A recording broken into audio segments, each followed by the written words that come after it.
Little June gloom here, taking a page out of the people of San Diego, San Diego. out of their book. Yeah, they call it June gloom. They get like clouds and like 70, and they're like, "Ugh, the weather's so bad." I'm here for it. I'm here for it. It's like a light sweatshirt day. I did go unzipped hoodie. It's a nice little day they got going on her. I had volunteer duties this morning. Field day.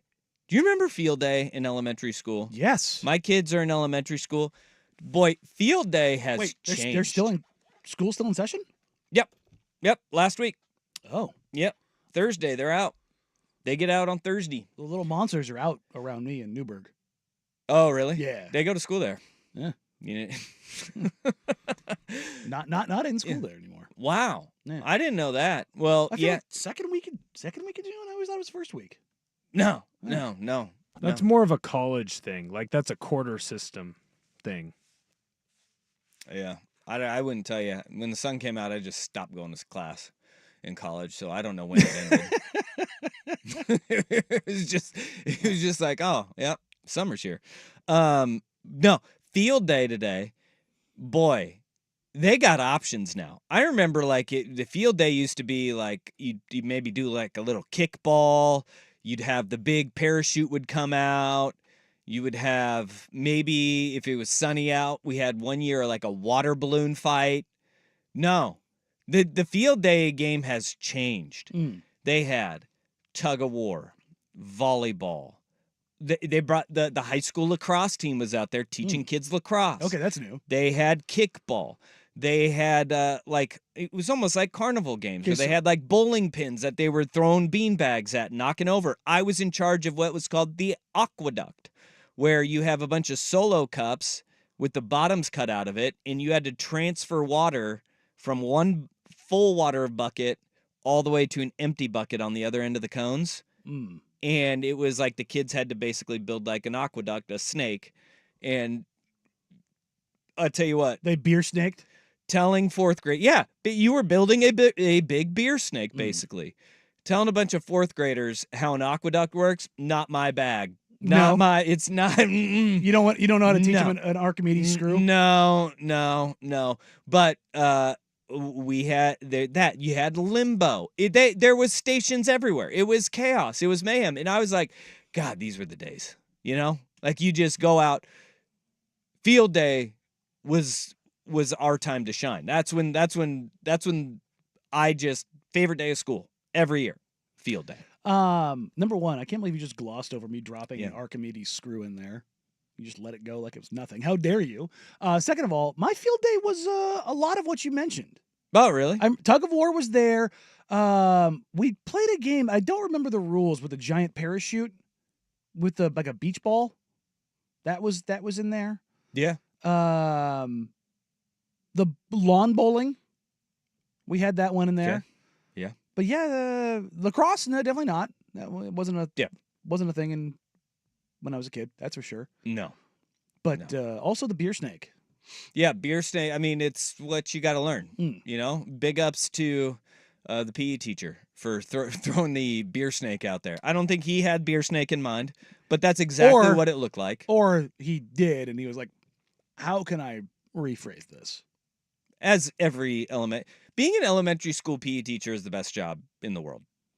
It is. Lanning was the one who did the best the job laps for money, right? And then the money rented the equipment. Yeah, that might be the most ingenious PE teacher like master plan. Yeah, for every of all time. For every lap, what Lanning would do is he'd take out all of the great, and we're talking Dan Lanning, head coach at University of Oregon, was an elementary school PE teacher at one time.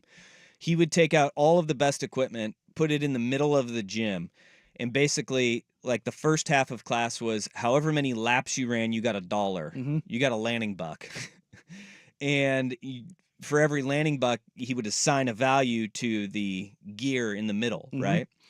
And you could even buy a game of one-on-one against Dan Lanning. There you go. And he would show no mercy. Show no mercy, which leads me to another thing. I played my son was running his mouth yesterday. He wanted to play 1-on-1. Oh. I said, I will spot you 9 points. We'll play to 10. He cried when he was leading 9-8. He's like, I can't even shoot. And I was like, buddy, you want to talk that game? I will show you. Did you take him in the post? No, didn't need to. Oh, okay. Didn't need to. Not at that stage yet? Didn't even need to. It was, we had tears rolling down the face. Mom came out, what are you doing? I was like, Restoring order to my son. He said he could beat me in 1-on-1. He was running his mouth. And I told him before this game, I will block every one of your shots. And he didn't believe me. I blocked every one of his shots. And game never finished. Game never finished. It was 9-8. We went inside. But the message was sent. Yeah, no, sometimes you got to you have to humble your children. Absolutely. You got to send that message. Look, that kid, he's going to keep coming at you. And you have to keep knocking him down a peg. There's going to be a day where he gets me. Yes. I know this. But you need to prolong that as long as humanly possible. But that is your fatherly duty. Yeah. And when he is in his 20s, there will be the time where I go, remember when you were 7 and you cried because you couldn't get a shot up? Mm-hmm. Yeah, pal. And he's going to do it to me. Yeah. He will do it to me. Right? And hey, turnabout's fair play. Exactly. You know, if that, I know it's coming. At some point, there will be that time where he dominates me at basketball. Yesterday was not that day. And he needed a little reality check. Those have to happen from time to time. I remember when I beat my dad. I was 15 playing basketball in the front or side yard, and I just kept hitting him with like post turn and fades. And I remember beating him for the first time, and he goes, "You didn't have that shot." And I go, "Why do you think I have that shot?" Solely so I could beat you. And that moment when it finally happened, I never let him let it down. Ever let it down. No, it's a moment that we all remember. Up anytime there's like a family gathering. Hey, remember that time? Yeah. My dad at quit that playing point, sports with me early. Oh, really? It was like around 7th or 8th grade. That's when I was about his height. He took the coward's way out. He took just the went, coward's way out. We're good. Reach down for the hamstring and just white flag. We don't need to play. There was an incident where someone may or may not have almost taken a header through my car window, and at that moment, he was done. He stopped trying to play hockey with me. Yeah, I can see why. I can see why. Young Will Ortner not controlling his body. I was not the one who almost went through the car. Well, I know. You probably checked him into the car. He checked me first. He asked for it. Look, I'm just saying, little Dusty is going to get back at you once he's about middle school age. Oh, just I know. It's coming. Oh, I know. And it's going to hurt. He doesn't know my cheap shots yet. I don't have. He hasn't seen any of my cheap shots yet. The Vancouver Ford text line. It took you till 15. Number one, I was 5'2" until I was 15. I was very short, and my dad played incredibly dirty. Incredibly dirty. That's the old man game. Yes, that's the way you have to There's play. a lot of elbows, a lot of shoulders. Yeah, a lot of knees out. Yeah. Made you better. Yeah, made you better. Yeah, there was many a game where I got done with the palms were scraped up a few times or picking myself up. Yeah. Here we go. This text on the Vancouver Ford text line, 503-864-6326. My boys wrestle. My oldest finally took me down and pinned me, and I wanted to cry. That's tough. That's tough. Yeah.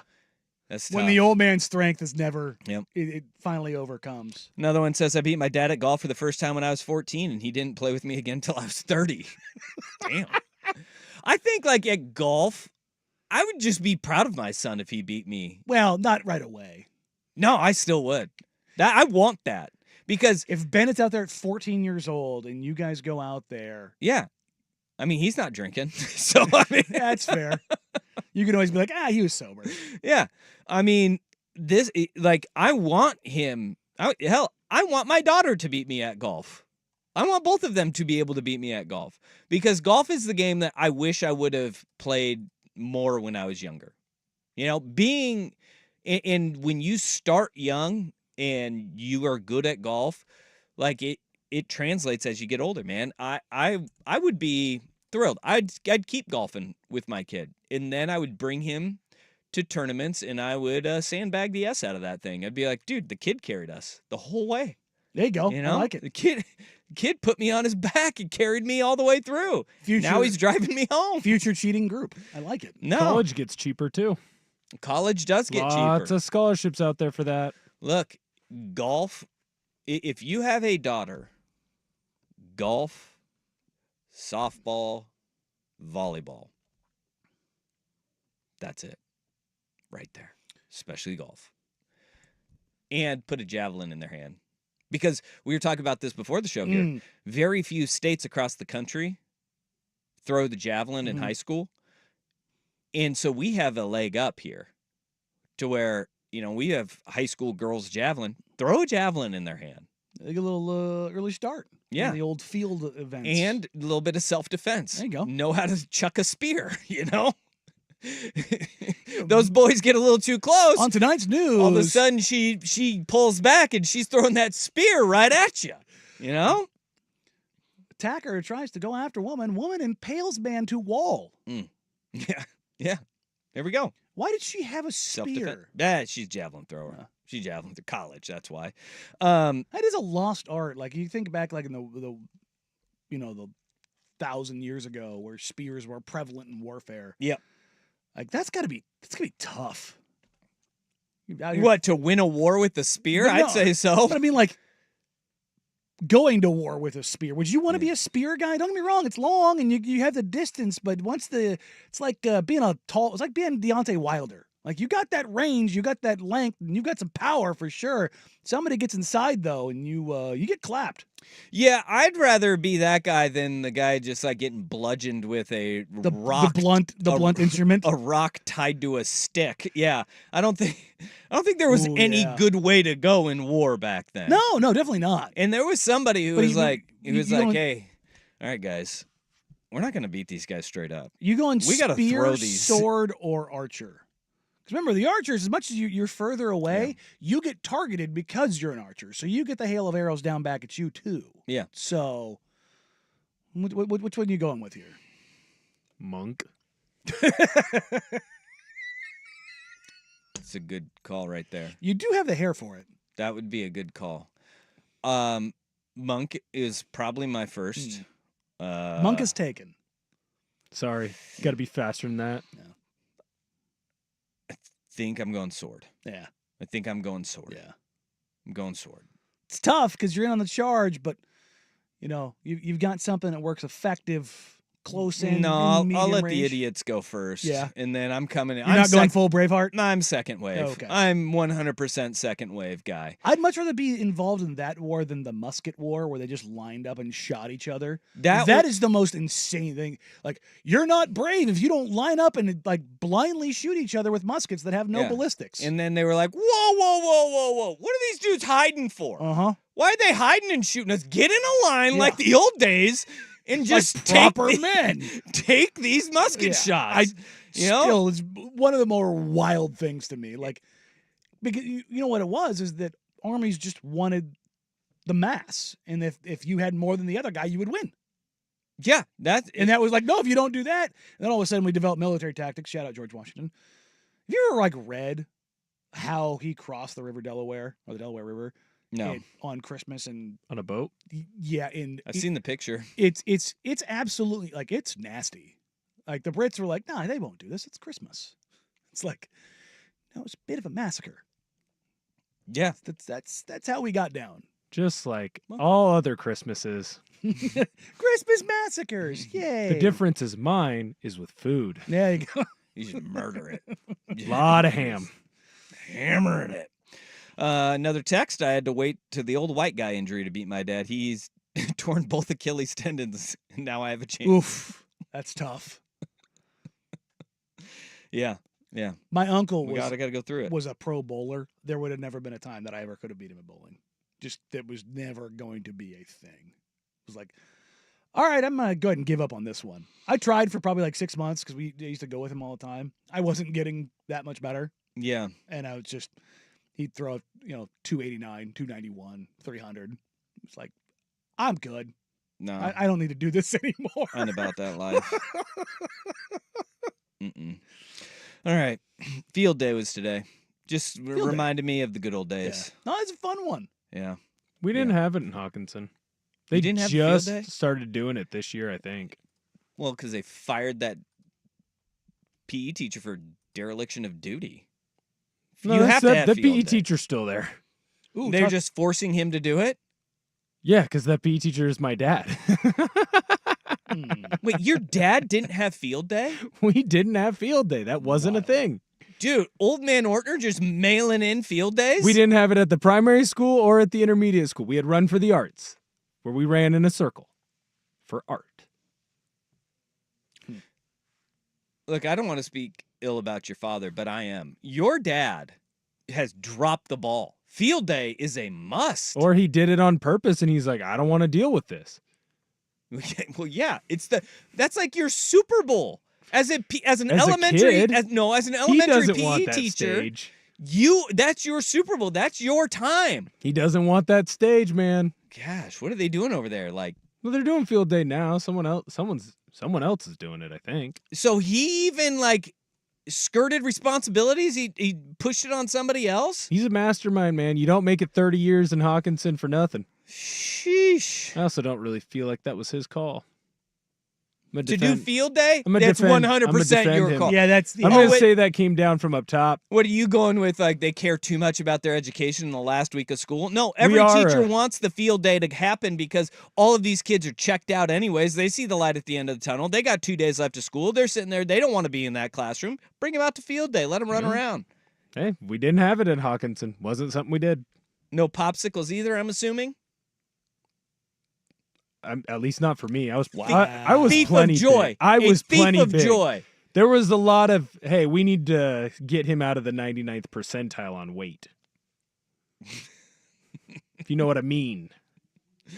I would love to see little butterball Will Ortner. Had a Bieber cut. J- It was sick. And like a little You half were- mullet. You were a little fat kid with little Bieber bangs. And a little half mullet. Yeah, and rec specs. Ooh. That transitioned. Oh. Yeah. Oh, buddy. You haven't seen, look at my Twitter profile picture. That is me in 6th grade. Buddy. You were like little just unit out there. Well, I'd have like a year where I was skinny and tall, then I'd get medium and fat. And skinny and tall, medium fat. Skinny, tall, medium fat. Wow. Yeah, look at you. Transitioned. Yeah. Rec specs. I didn't know that was a thing. It became an issue for football because the face mask would block half, so the bottom half would transition to sunglasses, but the top half wouldn't. I'll see if I can find those photos.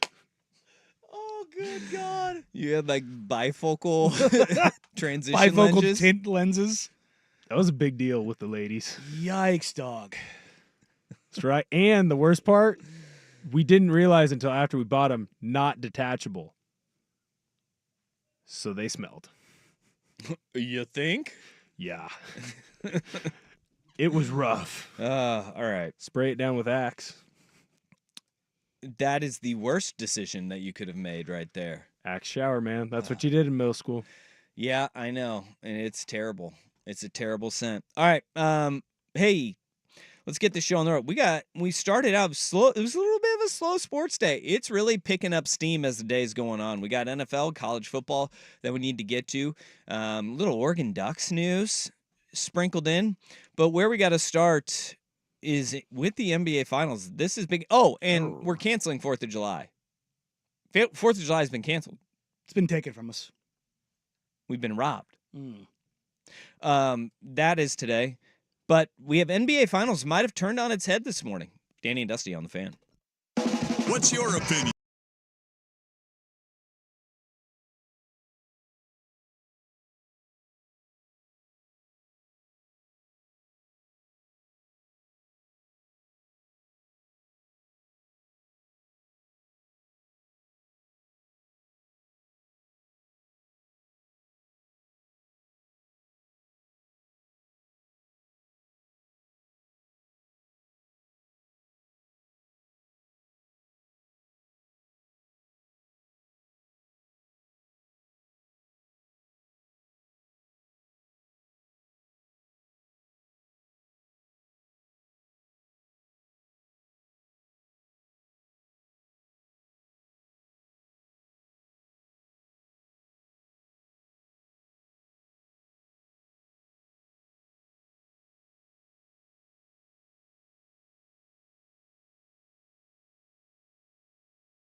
About an hour before the program started, right around 11 a.m. our time, Sham Sharanya tweeted out, Celtics Kristaps Porziņģis suffered a torn medial retinaculum, allowing a dislocation of the posterior tibialis tendon. That is a word salad I don't understand. I don't know what that means. I was very confused. But he tore a knee ligament. That's what it sounds like, but he's also wearing an ankle wrap, so I don't know, man. Yeah. I don't know what's he literally just addressed the media just a few minutes ago. Yeah. And Agent Wojnarowski says he told reporters he's determined and expects to continue to try and play with this tendon injury in the finals. For now, there's no indication to be ruled out and not permitted to try in Game 3. Yeah. Which, yeah, you're not going to get that information out there until the very last second. So a medial retinaculum is basically on the outside part of your knee, goes underneath your kneecap. Underneath your patella, yeah. So that's where what he tore. In Game 2, remember, he fell, left leg. He said he was fine. He'll play after.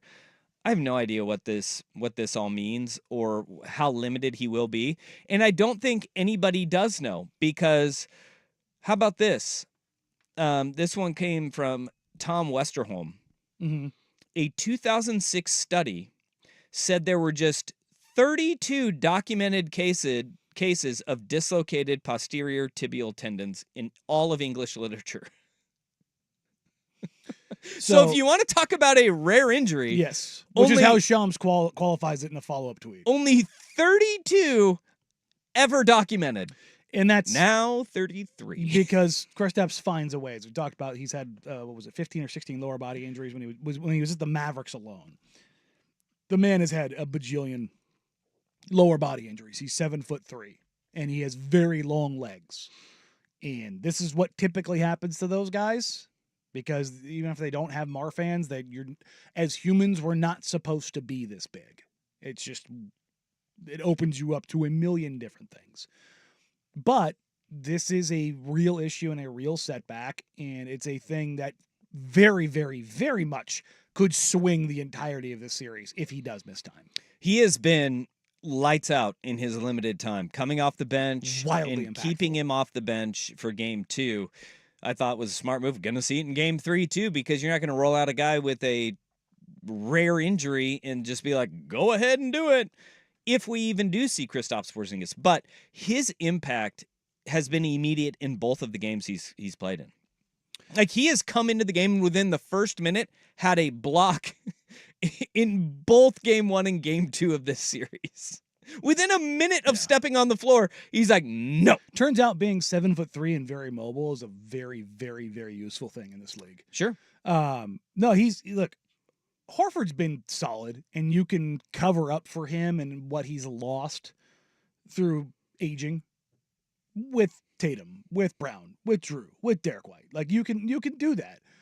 But if all of a sudden Kristaps is not even available, and now all of Sam Hauser's out there playing 25 minutes a night, you get more Sam Hauser and Luke Cornett minutes, buddy, things get real weird real quick. And look, they've been fine in their 12 minutes a night, but all of a sudden, those passes that weren't there are there. Those lobs that weren't there are, and that's the thing is Porziņģis, it's not just how big he is, it's the fact that he can take 2 steps out to the 3-point line and offer a good contest and then tag back in on a dive roll. Or if you get him on a switch, yeah, you can get past him or you can create some space, but he's 7'3" with a 9-foot standing reach. So he can contest, or he can get back and rear view contest and block your shot from behind. Well, and if you want to see what can get Kyrie Irving going a little bit more in this series, it is a clear lane. Yeah, it's a clear lane to go through. And even when you try to bury Porziņģis into the corner defensively, he has that range where he comes over and he's an eraser on help side defense. Like, he's huge, so long, and his recovery is ridiculous, that this could be what opens up Kyrie Irving a little bit. Now, again, he's saying, I'm going to do everything to play it'll be a day-to-day situation. The medical staff will try to clear him. Look, Porziņģis said it immediately after the game. He even said it today after we know what the injury is. This dude is going to be playing. In what capacity is Kristaps Porziņģis going to be playing? I have no idea at this point. Because, look, a torn ligament is not going to heal if you give him game 3 off and you say, you know what, let's rest him up and see what he is like when we head back for game 4 in Dallas or head back to Boston for game 5. It ain't going to be any better. So you're just going to kind of roll him out there and say, all right, at what level can Kristaps Porziņģis play at? And look, if you don't have 100% of Kristaps Porziņģis, he's still going to be pretty damn good, and he's going to be effective just by his length. But I don't know if it's going to be enough to hold off the Dallas Mavericks because we still have not seen Dallas's best shot. No, and even then, does this injury limit him enough to where him being on the floor is viable? And that's the thing, is we don't know, because right now they're talking about it's actually really interesting, the amount of work being done to be like, no, it's totally fine. It's totally fine. It's okay. Nothing to see here. It's a little bit doth do protest too much. Yeah. Which, no way. Where have we seen this before, Joel Embiid? Just basically name any tallman that has a lower body injury. It's like, the reason people freak out is because it's almost always a problem. The second you get the lower body injury with a 7-foot+ guy, yeah, find me where it's not been historically a problem that is exponentially worse than everybody thinks it is. Okay.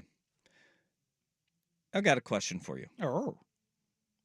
Porziņģis, through the first 2 games of the season, series, Mm-hmm. Porziņģis throughout his entire career, right? Mm-hmm. If he is injured, battles through injury, Mm-hmm. what do we think of Porziņģis, and what tier is Porziņģis in the NBA? Because when he's healthy, which is rarely, Mm-hmm. he is one of the best players in the league. Right? Mm-hmm. I mean, he is. Very impactful. The unicorn is a very real thing, but Yes. he's never, ever healthy. If the Celtics win a championship, is all of it worth it with Kristaps Porziņģis? That after Will with SportsCenter. This is a U.S. Open Week edition.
have it.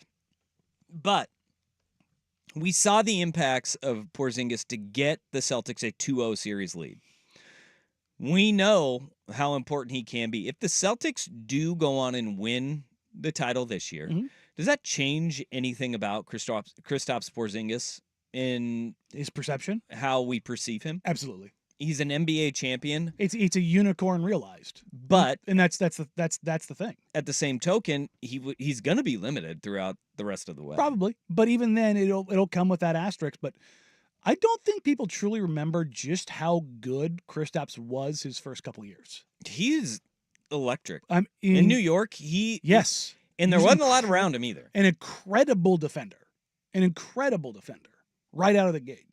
A 7'3" guy who could put the ball down on the floor, who could post up, who could knock down threes, take guys off the bounce, like defend. Like, is he the best rebounder for his size? No, but if you look at all of his rebounding rates, like when he's on the floor, it's like the Brook Lopez, Robin Lopez, Steven Adams type effect, where you have to make sure that you get a body on him and he gets a body on everybody so frequently that the team rebounds better with him on the floor. Like that's what happens. But he's also an okay rebounder.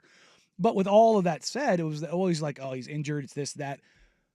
There was a time post New York where he's talked about this openly now, that, and this is something that happens with a lot of players. They are not willing to understand who they actually are. Thomas Robinson was a guy who, he goes 6th overall or 5th overall to the Kings, and he mentioned how when he got a second or third chance, I think it was with the Kings actually, coming back on another deal, or it was the Kings GM on the way out. I can't remember how it went, but the GM finally told him, like, you're not that guy anymore. You are not the guy that we thought you were going to be. You need to change. You need to adjust. You can't be the guy that posts up every single time. And Porziņģis just wanted to post up. That's what he wanted to do in Dallas. That's why it didn't go well, because he was always trying to post up and getting in Luka's way. He went to Washington and had a major reset, and he worked with a development coach that he got Kristaps' ear and said, look, man, you can take advantage of post-ups in these opportunities. And honestly, Kristaps' post-up numbers since Washington have been insanely efficient. But it's like, it's on switches. Like, post him up on switches. Yeah, that's great. But the idea of like trying to force feed him on the block like Joel Embiid, that's mentally it's what he wanted. And so he's been significantly more efficient while returning to that, like, not defensive player of the year, but incredibly impactful defender, while doing all of the other little stuff too. Like, even though his production is almost entirely the same, he's both more efficient and doesn't have to force things. And I still look at Kristaps Porziņģis, though. No, like, if the Celtics go and they win this title, he is a big what if. Because if you can't stay healthy, you can't be on the floor, obviously. And he never really has been. I mean, he has been injured so much. Only 2 years with 60 or more games. He's a bigger, like, what if than Greg Oden, because of the fact that, yeah, we saw Greg Oden, but it was 82 games, and you're like, whatever. We have seen stretches where you're like, Porziņģis over several years has changed his game, adapted, and been so special. The unicorn has lived up, but we've never gotten a long enough run to where it's like, yeah, it's really hard to make that argument of his dominance, because of every time he gets rolling, the door closes and you don't see him again for a really stinking long time. There's a finite amount of time on his body. If he can gut out the rest of the NBA Finals and he can be effective, not at the level even from games 1 and 2, because games 1 and 2, you're like, damn, he looks pretty damn special. We're going Bill Walton Celtics. That's what we're going with now. We're going Bill Walton Celtics, where come off the bench, you're a wildly, incredibly talented player, but injuries are limiting you. And this is the thing. He never reached the heights of even Walton, right? Because Walton was an MVP. And won the title as the best player on a team. Yeah. And Porziņģis, it's like, how do we define, because how old is Porziņģis now? He's 28. He'll be 28 years old. He'll old? be 29 in August. He's in his prime. He should be. Yeah. He should be in his prime, but injuries will always knock him down. So it's like, how do you package a Kristaps Porziņģis career for a guy that you said it was what, over 60 games one time? Twice. Twice? First 2 years. First 2 years in the league? Here's the insane thing. When he was what? I'm sorry, 3 times. 19 and 20? He 3 times because he did it in 22-23 with Washington. He was healthy down that stretch. On a team that nobody cared about. But if you, what's insane though, despite all the injuries, you look at his numbers. It's essentially 20 points, 8 rebounds, 2 blocks every single year. 20.4, 20.1, 20.2. What was his totals in 21-22 were 20.2, 23.2, and 20.1. Those are his points per game over the last 6 years. Like he has just been a metronome of tick, tick, tick, tick, tick, tick, tick of 20 points a game. And his lowest rebounding total was this year with Boston at 7.2. A big part of that is because he plays so much more perimeter oriented, which I think is actually over the last 2 years, he's been more perimeter oriented, which has been more sustainable for his health. This is something that CJ McCollum used to do. I mean, I laugh at that though, because it's like sustainable for his health that he's been hurt twice in the last month and a half. But like CJ McCollum had devastating foot injuries when he was in college at Lehigh. So, and they became about is because of he's driving into the paint. You know what CJ did once he got to the NBA? Stop driving in the paint. It was a detriment to his overall production. He was one of the worst free throw generating players in NBA history post 1970 for a 20-point per game score. I believe he was dead last. But his counter to that was, I'll get up more threes and I'll keep killing twos. He's been one of the best mid-range shooters in modern NBA history. Kristaps said, okay, well, you know, it's not good for me to play in the paint a ton, but he just had a career high field goal percentage at 52%. He had, I believe he just finished at a career high free throw percentage. And then he finished at the second highest year in 3-point percentage while keeping his volume up. Like he just increased his efficiency across the board while not putting his body through hell. But if he's not healthy, it doesn't matter. No. None of that matters if he's on the bench and he's hurt. No, but it's still, even then it was still worth the Celtics trading Marcus Smart for Porziņģis, which is hilarious because Marcus Smart got them Porziņģis and 2 firsts because of the injury and the money. Wild. Nuts, huh? Yeah. Hell of a move by Brad Stevens. This injury could frame the NBA Finals, and if you have money on the Dallas Mavericks, then it is.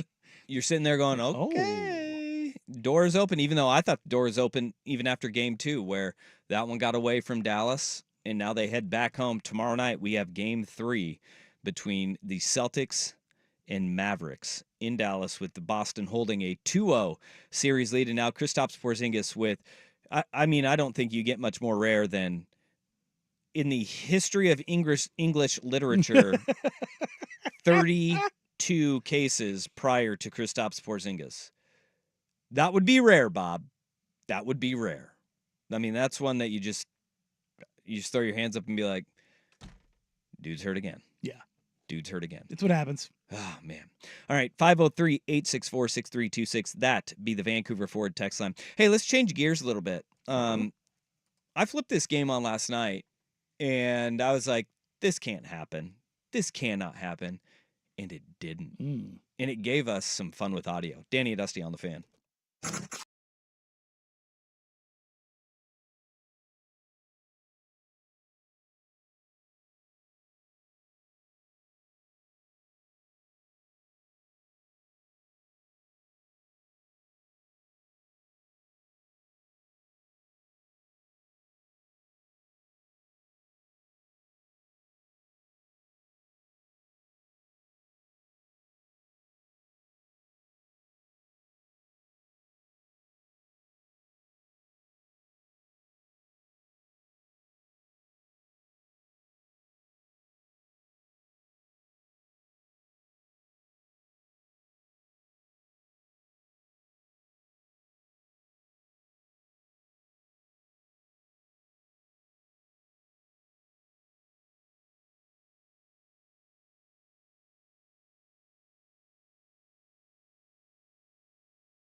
Visit them online, vancouverford.com. With how rare and odd this injury is to a unicorn-type big, how is this guy not a current or former Portland Trailblazer? That's a great question about Kristaps Porziņģis. Wow.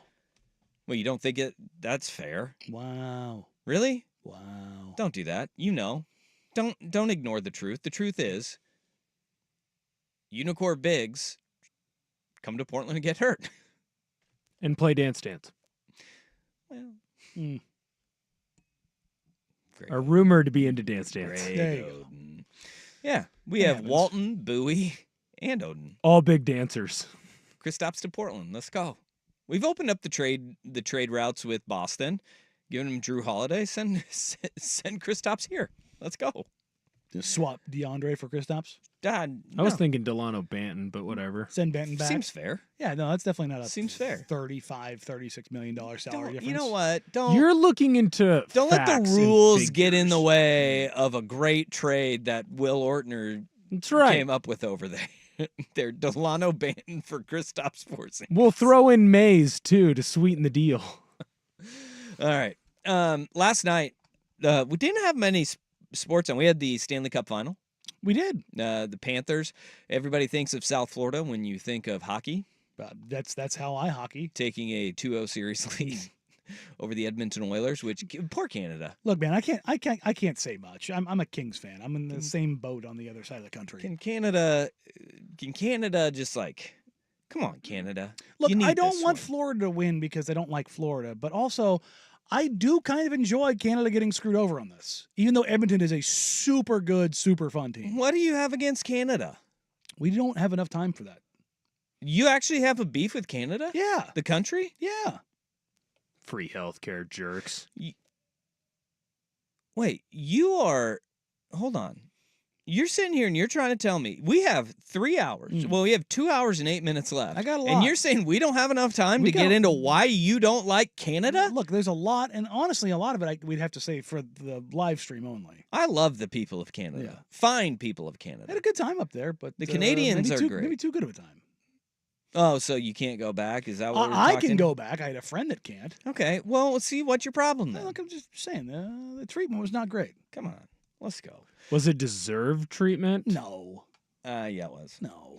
He always says They no. just And then- found you and you were minding your said- own business. Well, he Yes. always says no, and then he tells a story, and you're like, wait, what? How No. did you see it that way, bud? Look, teacher Mr. Ortner's coming out now because I'm asking questions. Well, There's no yeah. way that you just fell And down. we know teacher Ortners are fun sponges because Yeah. Papa Ortner didn't even have field day. He's a damn PE teacher. Incorrect. I'm everyone's favorite. womp. I'm the equivalent of a TV getting rolled in nowadays, back when you guys were in high school. Yeah, that is what happened. That is what happened. Yeah, well, You knew that sub when you saw him. That's me. Well, it was getting a little late in the night, and I looked on the bottom line on old ESPN, and it said the White Sox had a 4-0 lead over the Mariners in the 8th inning. which that shouldn't happen. Yeah, the White Sox, who had a 14-game losing streak last week. Yeah, did you hear the audio at the end of that game? Nope, nobody beats us like 15 times in a row. Yeah. Well, jeez. It's like good.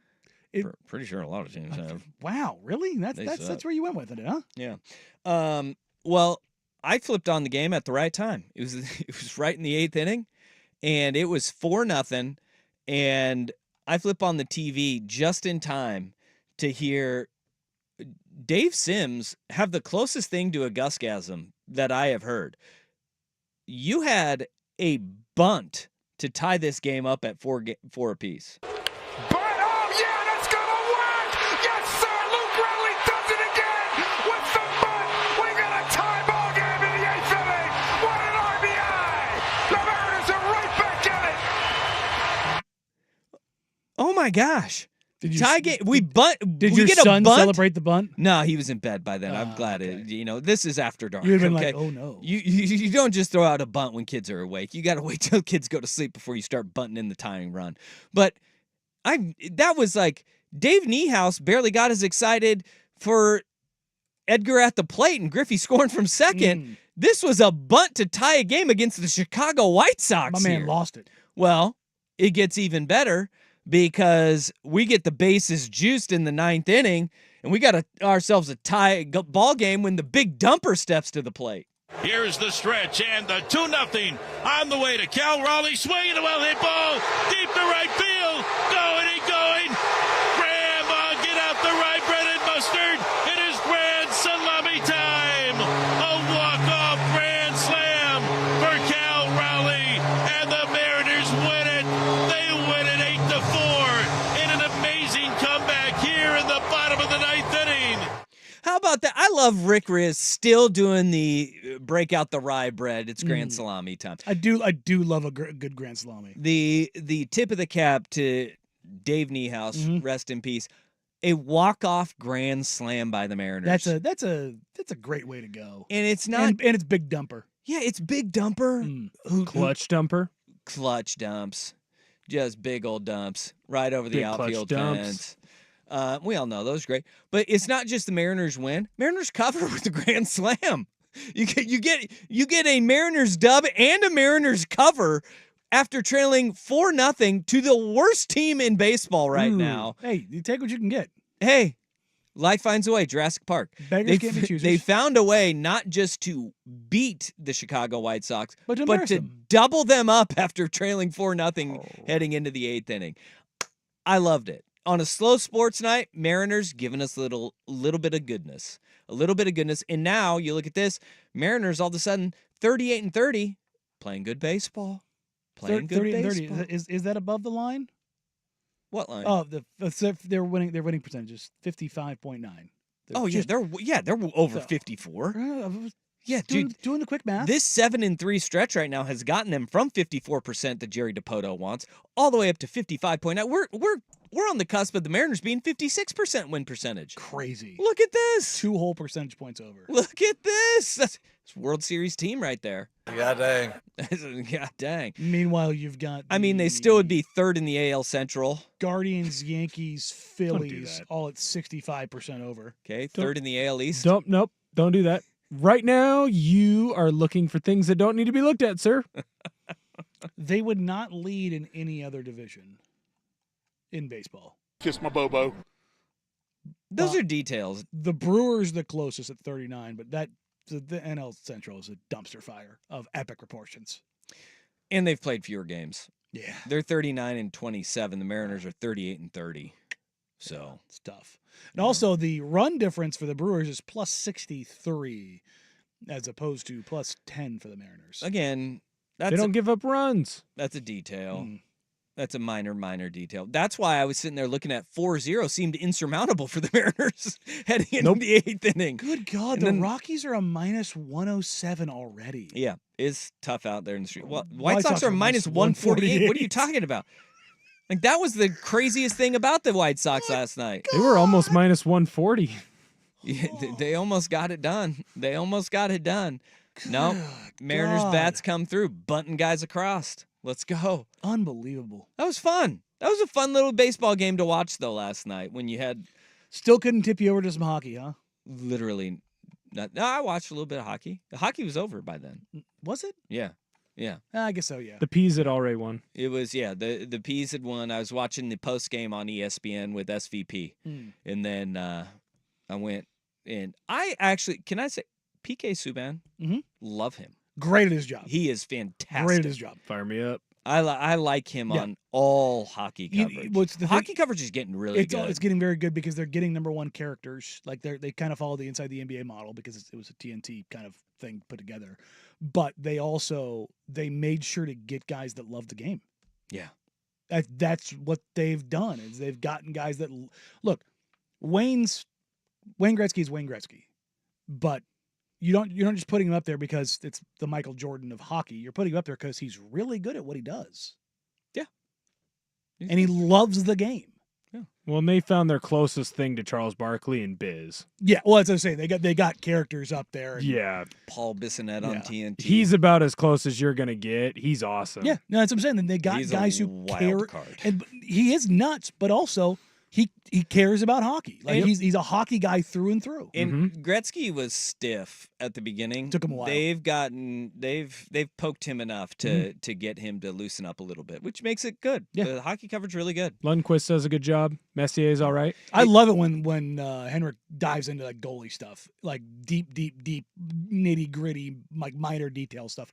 There was it was in the last round, a goalie made a simple mistake about dropping down into the butterfly too soon, and they had like side by side shots of Henrik with like when basically the exact same shot, and the difference between saving it and not saving it, and like the changes in goalie styles over like the last 10 years, where more goalies are more prone to drop down quicker because goalies in the NHL now aren't 6 foot tall. They're like 6'4", 6'5", 6'6". They're getting bigger and bigger and bigger and taking up more than net. And I was like, okay, this is super nerdy. Let's get into this. This was fun. Yeah, I just want to be entertained. Yeah. I mean, all of that stuff means nothing to me. See, I love it. Just entertain me, clown. Make me laugh. But they get guys teach me who hockey. love the game and Yeah, get into it. It's good. I It's love really it. good. All right. Good on the Mariners. Fun broadcast. We get a Gus-gasm out of Dave Sims, and then we get Rick Riz with the rye bread and grand salami. Mariners win. All right. Hey, pre-draft workouts, they're on lockdown now across the NBA. They are. We have every player the Blazers have worked out to date. Oh. In the list It's a big is list. large and juicy. Mm. Juicy, friends. We'll get to that to start hour number 2, including a big workout this week. Mm. When's that happening? Danny and Dusty on the Fan.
So apparently a member of their team is going to attempt a 70-foot motorcycle jump on the field after their game tonight. I'm assuming by motorcycle jump they mean dirt bike and not like hitting the Harley, going Evil Knievel style. No, they are. They're calling it Evil Knievel night because everything is pickle related. It's dill pickle related. We got this press release that says prepare for a night of adrenaline pumping action as we resurrect the spirit of Evil Knievel. One daring Pickles team member will attempt a jaw-dropping 70-foot motorcycle jump that'll leave you on the edge of your seat. Adding to the thrill, Danger Aaron from Jackass will be our special guest, throwing out the first pitch. He's from Gresham. Is that where he's from? Gresham or Troutdale, on the east side. All right. They're going to have a motorcycle jump tonight at the stadium. I'm sure the insurance on this. McMinnville. That's the opposite direction. Yeah, I was always told it was on the east side. Maybe I'm wrong. Maybe the east side of McMinnville. Yeah, there you go. Maybe that's what. Maybe he's from the east side of wine country. So his middle name is Aaron. His first name is Kenneth. Okay. Kenneth McGahee. All right. Well, it's going to be Evil Knievel night at the Portland Pickles. Those games are fun. Go out and check that out. I want to go ask him what it was like to get punched in the Wang Dang Doodle by Francis Ngannou. For those who are not aware of what I'm talking about, on the newest Jackass movie, he wore a cup, and Francis Ngannou used to have, somebody just broke it last year, the most violent and powerful punch in history, as far as recorded history. It was something like 1,600 pounds per square inch. Like an insane level, and he punched him in the cup. Oh. And it didn't look like he hit him all. Like, don't get me wrong, he hit him hard. It looked like he maybe gave him like 75%. Gave him the glancing blow. Still enough to be. No, those are the worst. Nope. They showed a warm-up punch of him like hitting something else first, and you could just watch a gallon of blood leave his face. Yeah. Like, why would you show me that? Yeah. Why would you sign up to do that? Well, I guess they call it Jackass for a reason. Money. Like everybody has to do stuff like that you don't want to do. I've always wondered what that process of like. I heard an interview with Johnny Knoxville one time where he was just like, people will throw out an idea, and immediately, like, the first couple guys that say no, they're out. But then it's like, it comes down to, oh no, I didn't say it quick enough. Yeah. And then you're like, well, I guess I kind of have to do it. Somebody's got to do it. Because you might have one that you will not unequivocally. And that's the thing is, Knoxville did some of the worst. I mean, he got beat to hell by that bull. Like, he almost died. Yeah, broke a couple ribs, gave him a concussion, like cracked his skull, like, and then he went back and did it again. Yeah, made us all laugh though. Dude, made us all laugh. Nuts. Old Johnny Knoxville. All right, Pickles tonight. Blazers. They had a mega workout. For the Portland Trailblazers. Just wrapped up. The Portland Trailblazers had a 3-on-3 workout, as reported by Jonathan Washman. I can confirm that it did happen. That it featured Eve Missy, Ryan Dunn, Tijon Saloon, Ron Holland. Wait, Ryan Dunn from Jackass? Yeah, super dead. R.I.P. Very dead. Very dead. Ron Holland and Keyshawn George. Am I forgetting anybody? I think I just got those all six right. I think that's it. Yep. But you had a Holland, Saloon. Oh, Dunn, Zach Edie, Zach Edey, Missy, George. All guys that are, with the exception of Dunn, who is slated as high as 24, as far back as 42. Okay. It's kind of a wider range. He's kind of looked at as a very early second, late first kind of situation. Everybody else is a first-round pick, with Missy coming in average rating of 23rd. So okay. I put up on my Twitter account, I have a running chart of everybody I know that I have confirmed that has come in the building and worked out for the Trailblazers this year. That includes the ones that have not been reported. The unreported workouts consist of Donovan Clingan, who ESPN did say that Clingan had come and worked out. He had not worked out at that point in time yet. ESPN had the date wrong. So he just came through. Last week, also, G League Ignite's Modest Buzelis and Colorado's Cody Williams came through. Okay, so what does this list look like now? Blazers sit 7-14, and look, there is a list, and what has 34 guys on it. I think so, yeah. You got a list of 34 guys that have come through for workouts so far for the Portland Trail. And more are coming. By the way, they don't just have 7 and 14. They have 34 and 40. Yes, 2 second-round picks as well. How many of them are we looking at for guys that have come through that have been in that top 7? And then what are we looking at for that 14 pick? Because those are the ones that people truly care about, is what you're getting at 7 and what you're getting at 14. So the guys that you could feasibly see taken at 14, the cutoff line is probably Edey.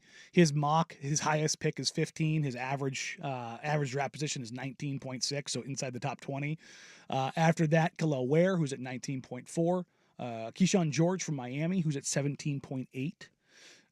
Jared McCain, who is just on the outside of the lottery at 15.4. And then the next couple of guys are all 11 or shorter. Ron Holland is a guy that I've heard is falling out of the top 10.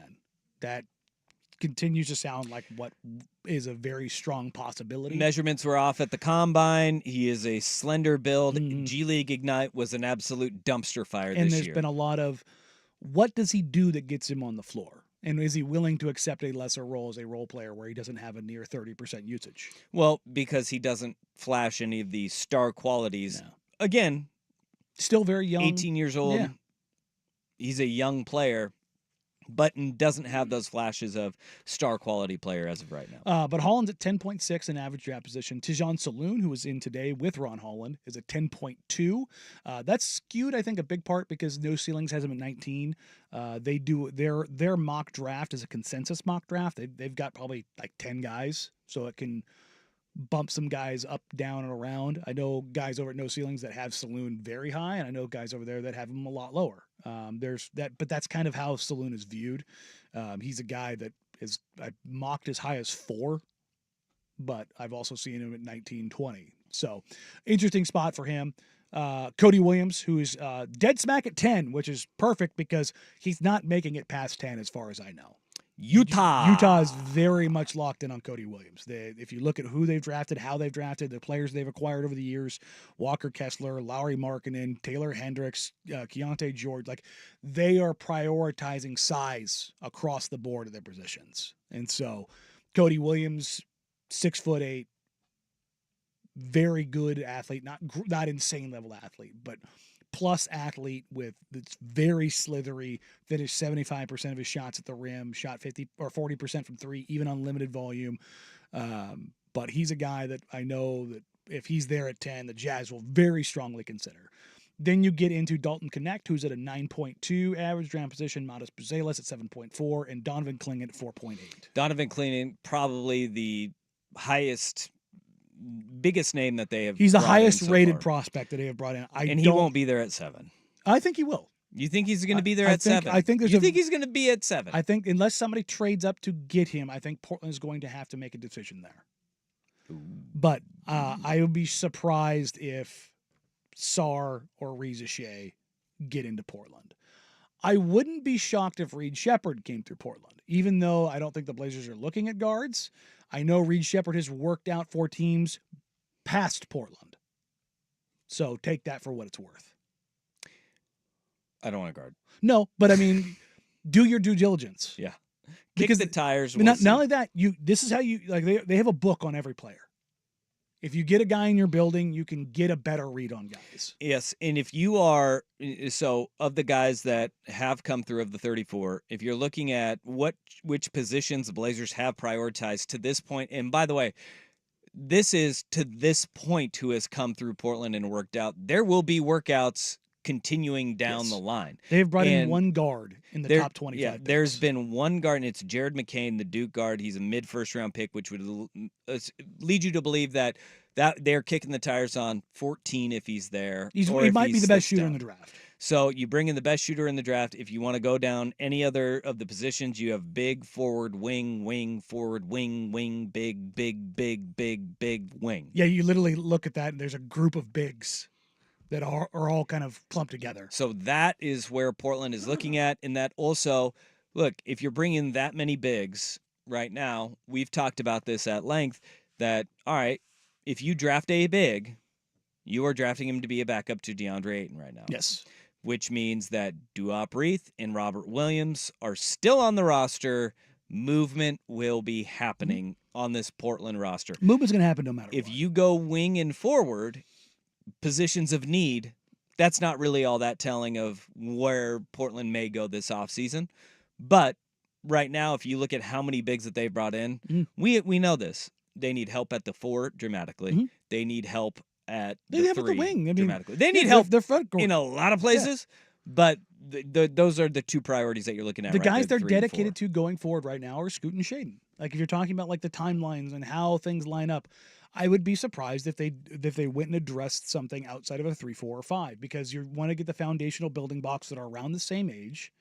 They don't have to be, but look at how the Celtics are built. Look at how the Thunder are built. Like just take a look around the league, and when you start with guys that are young, which the Jays were in Tatum and Brown at one point in time, you get pieces that make sense around them going forward. And if you're gonna make changes and if you're gonna move on from veterans, you do it when you get guys behind them that can kind of fill in slowly and have the training wheels taken off. So you're looking at 6 guys that have been brought in for pre-draft workouts to this point, including today's monster workout that they did have. 6 of them of the 34 that we have and that we do know, they are lottery picks and projected lottery picks by a lot of outlets.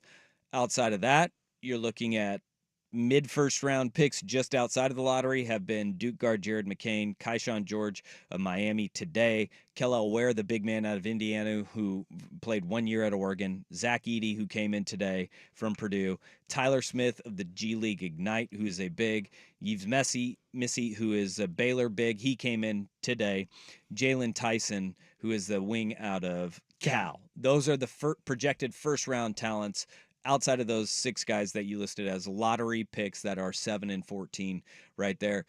We're starting to get a picture of what the Blazers are looking at in their pre-draft workouts and who the guys they wanted to get in early. There will be a flurry of them that come in late. There's still going to be a couple more groups. There's probably going to be another group on Thursday.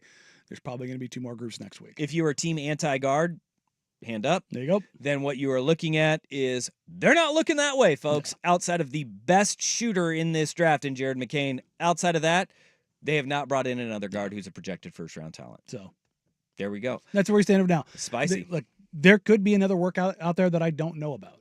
And then there are ones on here that have not been publicly disclosed. So I've been chasing through agents and different contacts to find out who has or hasn't worked out or who has workouts scheduled, and I'll update this. The more I hear and the more I know. Sales Joe Issy, he had this up right when you tweeted it out, and he pulled you over. He goes, "But why?" it's a lot of information on there, but it gives you a framing of where all of the outlets have these guys drafted in their mock drafts, gives you an average of it, and it lets you know where Portland has prioritized their early workouts. It's an easy way to get a snapshot. I've done this for the last couple of years. I keep track of all the workouts. And the rankings are all when they come through. And so I do one later that has an adjusted one for the latest mocks and kind of compare and contrast where they were when they came through, because you don't see it's cut off here. I have all the different dates that they've come through. That way I can keep track of the ebb and flow of both the public and the private discourse. All right, we have a little bit of tension happening with the New York Jets right now. 2 notable names missing from their pre-draft or their mini camps, pre-draft workouts on my mind, from their mandatory mini camps right now. Danny Dusty on the Fan. The end of the line.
difference there.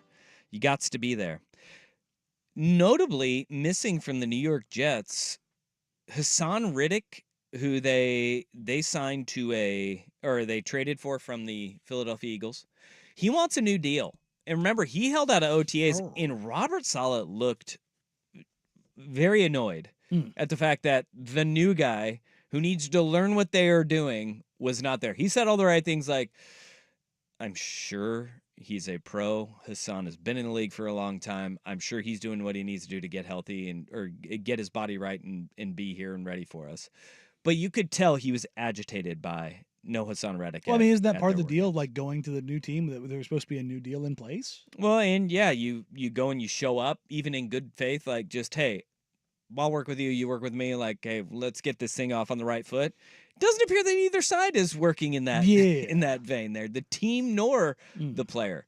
He is missing, but more notably, Aaron Rodgers is not at the New York Jets OTAs right now. And this is the same Aaron Rodgers that gave the it's all about football. All about football, no distractions. I'm not going to be doing anything. Saleh said that it is an unexcused absence and it is subject to fines by the team. But it was an event that he deemed important to him, is the way that Robert Saleh put it. Now, the walking contradiction that is Aaron Rodgers does it again with it's football through and through, no distractions, yet something is deemed more important to Aaron Rodgers than do we know what the thing mandatory minicamp. We do not know yet. Political fundraiser. Yeah. his VP fundraiser. I mean, get it. I wonder what that's that time of year, man. You got to make sure. Is he on another darkness retreat? Is he in beautiful Ashland, Oregon? Getting ready for the season. Butt sunning and then heading into his hobbit hole for you got to recharge. Darkness retreat? He's in the A. That's what I hear they call Ashland these days. In what? The A. Oh, nobody's ever called it that. Sunning. Incorrect. He's sunning the A. A. Call it that. They do. He is. They don't. I have text evidence. No. Okay, your idiot friends do not call it that. Not my idiot friends. Yeah, they are. Nobody calls it the A. You are an alumni of the A. It is Ashland, Oregon. Nobody calls it the A. I have text evidence. Ashdown? Not a single person calls it the A. Maybe not back in the day, but they do now. This is, and look, for a team that needs to get right and to buck all of their history of falling short and falling flat on their face, it doesn't seem like it's off to the rosiest of starts for the New York Jets. And then you have Randall Cobb, who comes out, and he went on the Bussin' with the Boys podcast, and he basically just said that all of the stuff with Zach Wilson last year in the building, they didn't have an issue with it at all. Remember the report that came out with the Zach Wilson doesn't want to play? Like, Randall Cobb was like, dude, the media blew this up, and there were leaks within the organization. It's a little messy. That came out, and they were bashing him. Meanwhile, our guys in the locker room, they were totally fine with Zach Wilson being like, I don't want to go out and play, because what they did was they told Zach Wilson, we're going to trade you this offseason. You just sit back.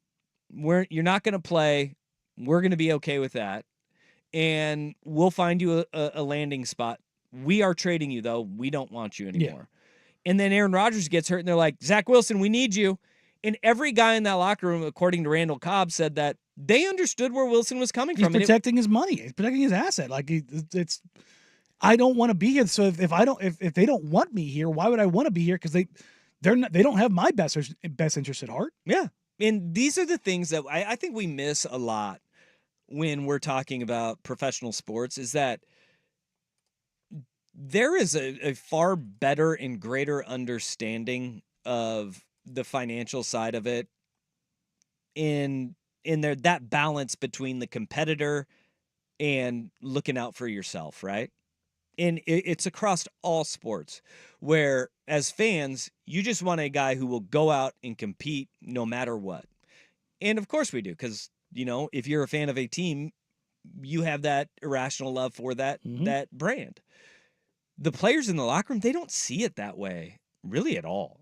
They look at it completely different, as you need to protect your brand, your asset. You Yes. should be the biggest fan of yourself. And there is that understanding going that way. Among players, specifically. Now, if you are part of their plan moving forward and you are still looking out for That's you, different. that's a way Yeah. different situation. And guys know that.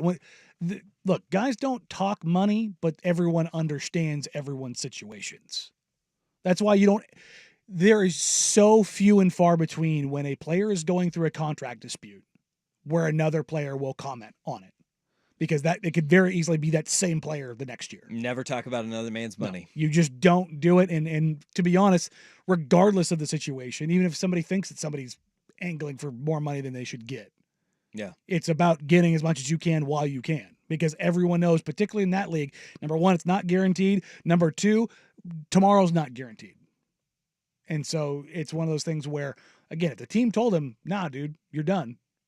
This is not an NFL problem. This is an organizational problem across sports. If you make a promise to a player to do X, Y, or Z, you cannot go back on it. It will absolutely destroy you. Why did Beasley start for the Bucks this year? That's weird. How did Malik Beasley, a guy who shouldn't be starting at that spot, end up starting? Probably has a lot to do with the fact that the previous coach in the front office guaranteed him a starting spot if he took a veteran's minimum. How did they get around that? Well, they fired their head coach, and then the new coach came in and said, yeah, that promise was gave to you by the previous head coach. And that was the only way they could get that done. Yeah. These sorts of things happen regularly. All the time. Regularly. There are, and that's why you hear of, and we've heard this said a lot about the upcoming NBA draft promises. Mm-hmm. And it happens in the NFL draft where there's a team that will promise you, hey, if you're there, we're going to take you. The Kings did it to CJ McCollum and then passed on him. We're gonna take you. We're And gonna CJ take you. fried them every single time. That is what happens. Mm-hmm. 10 times out of 10. The Blazers moved up a spot in front of the Los Angeles Lakers to draft Anthony Simons because the Lakers gave Ant a promise. It happens very regularly. Boy, that is a butterfly effect of me going. I would hate Anthony Simons as a Laker, but that has changed my view on Anthony Simons 100%. And he's the same person. He hasn't changed. But I would have just hated him from day one.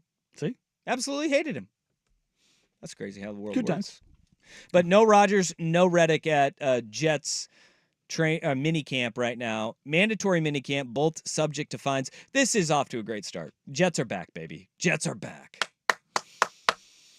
Yeah, we'll see. Well, you know what? Speaking of, having to have a little control over your messaging, we're going to go to Florida for our worst day on the web, and a Florida school board.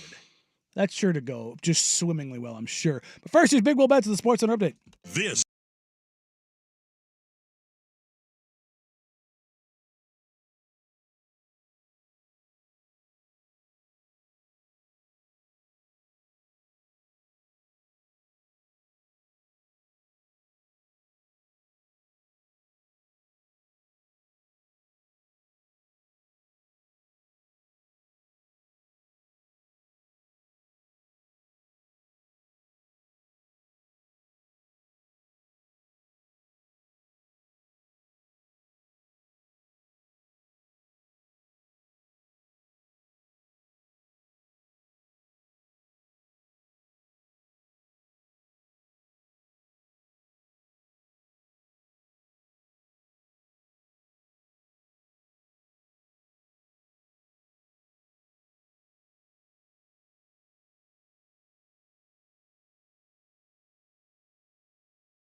we go to Florida, where we go to for 80% of these. I bet you if we did can I have you on our worst day on the web Well, today? why? Well, we just talked about this. You did it is like one of the things that I always double, triple, quadruple check. This morning I get a text from Danny that says Gordon Ramsay. I don't think we can read that on air. It's a headline from the Daily Telegraph. It is, okay. It says, this is from the Daily Telegraph. It says Gordon Ramsay's, and I didn't know this was a thing, dwarf porn double Percy Foster dies in Badger Den. I have no idea what any of that means. And you said you can't make this up. Mm-hmm. And it was just like a word salad. And I was like, why did you text me and our boss this? You texted that to the boss. Which boss? Big boss? No. Okay. Sacramento. No. Okay. Because his name is Jeff, and you meant to send it, I'm assuming, to our producer, Jeff. Yet that is not the way that it went down. It did not go that way. And I asked you, I go, you realize you sent that to our boss? And you're like, what? I did not. Whoopsies. Luckily, our boss is a good dude. Good morning. But I'm wondering what he looked at his phone, and he probably, because he does one of the, you know how they have the phone, and then they like stick it further out, and they're like, am I really seeing what I'm seeing here? Jeff does that quite often with his phone, and I just had that.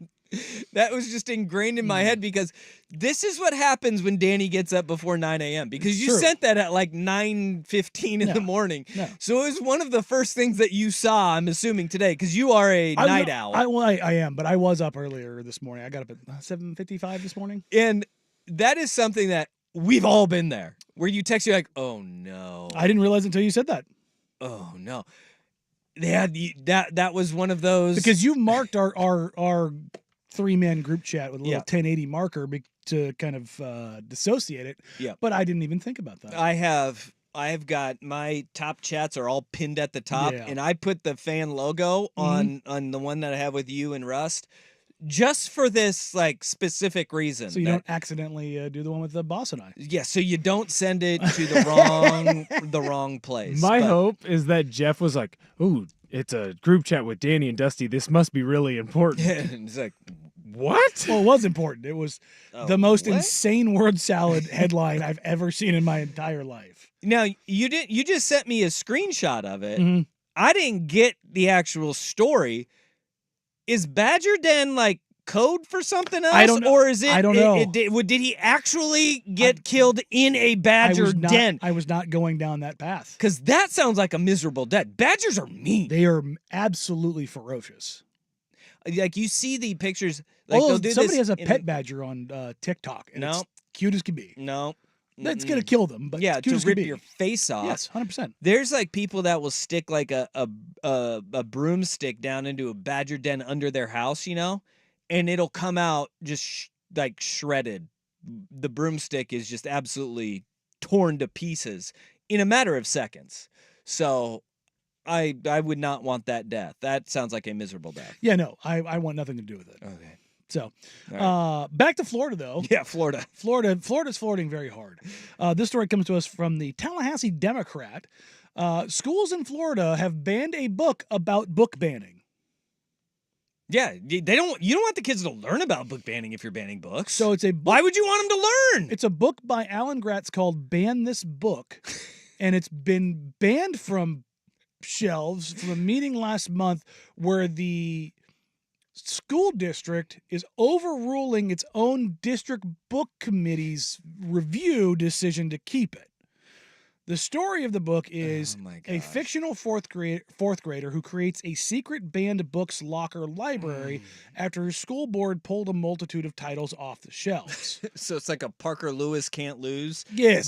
But instead of having books. a cool hideout, he has banned books in his locker. All right. the book itself and the justification is the school board says it teaches rebellion of school board authority. I'm sure it does that much in the same way that Puff the Magic Dragon teaches me how to befriend a dragon. I hate people.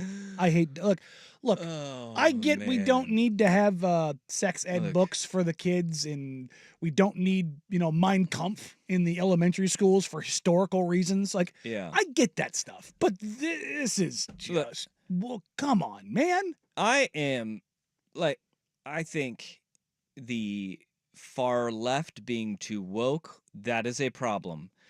Far right banning books is just as equally dumb. Yeah.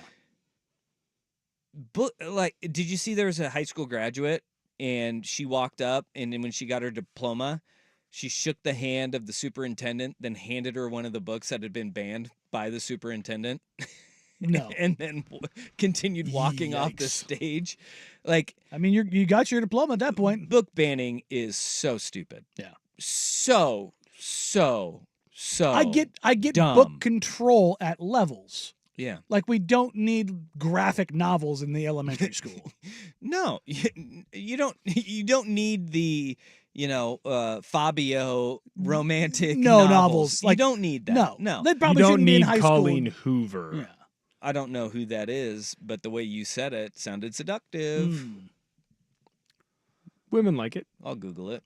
She 50 is an Shades author. of Grey, but we're not talking 50 Shades of Grey. We're talking books that question authority. Yes. Like this one. Which, Is the American way? yeah, I don't know if anybody knew this about the revolution. questioning authority, but that's why people moved here. Yeah. And that's why people took over. Remember I talked about a Christmas massacre to open the show? That part? We've gone way too far, and everybody wants control, and it's all so stupid. So, But way to go, Florida. yeah, it's Well, I mean, the author did say ban this book, and they were the ones dumb They- enough they to took it actually as a- ban that book. they took it as a bet. They said, all right. I'm like, what are we doing here? All right, well, speaking of banning, do we need to ban the 4th of July?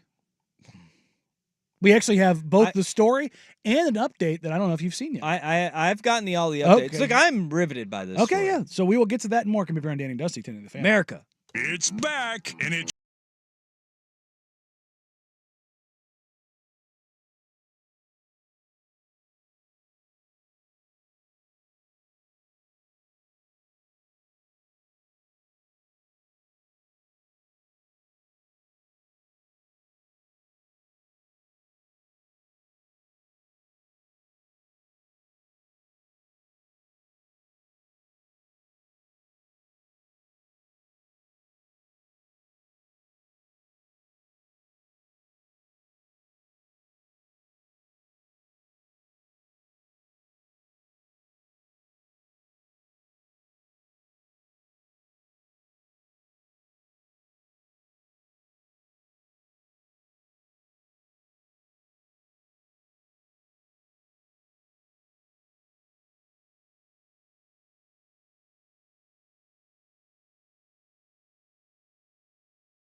stuff up. That's Maybe not in right. that order. America.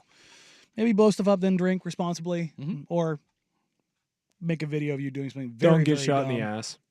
Whoa. Whoa. It hurts. Shot a buddy in the butt with a BB gun once. Oh, we used to have BB gun wars. Yeah.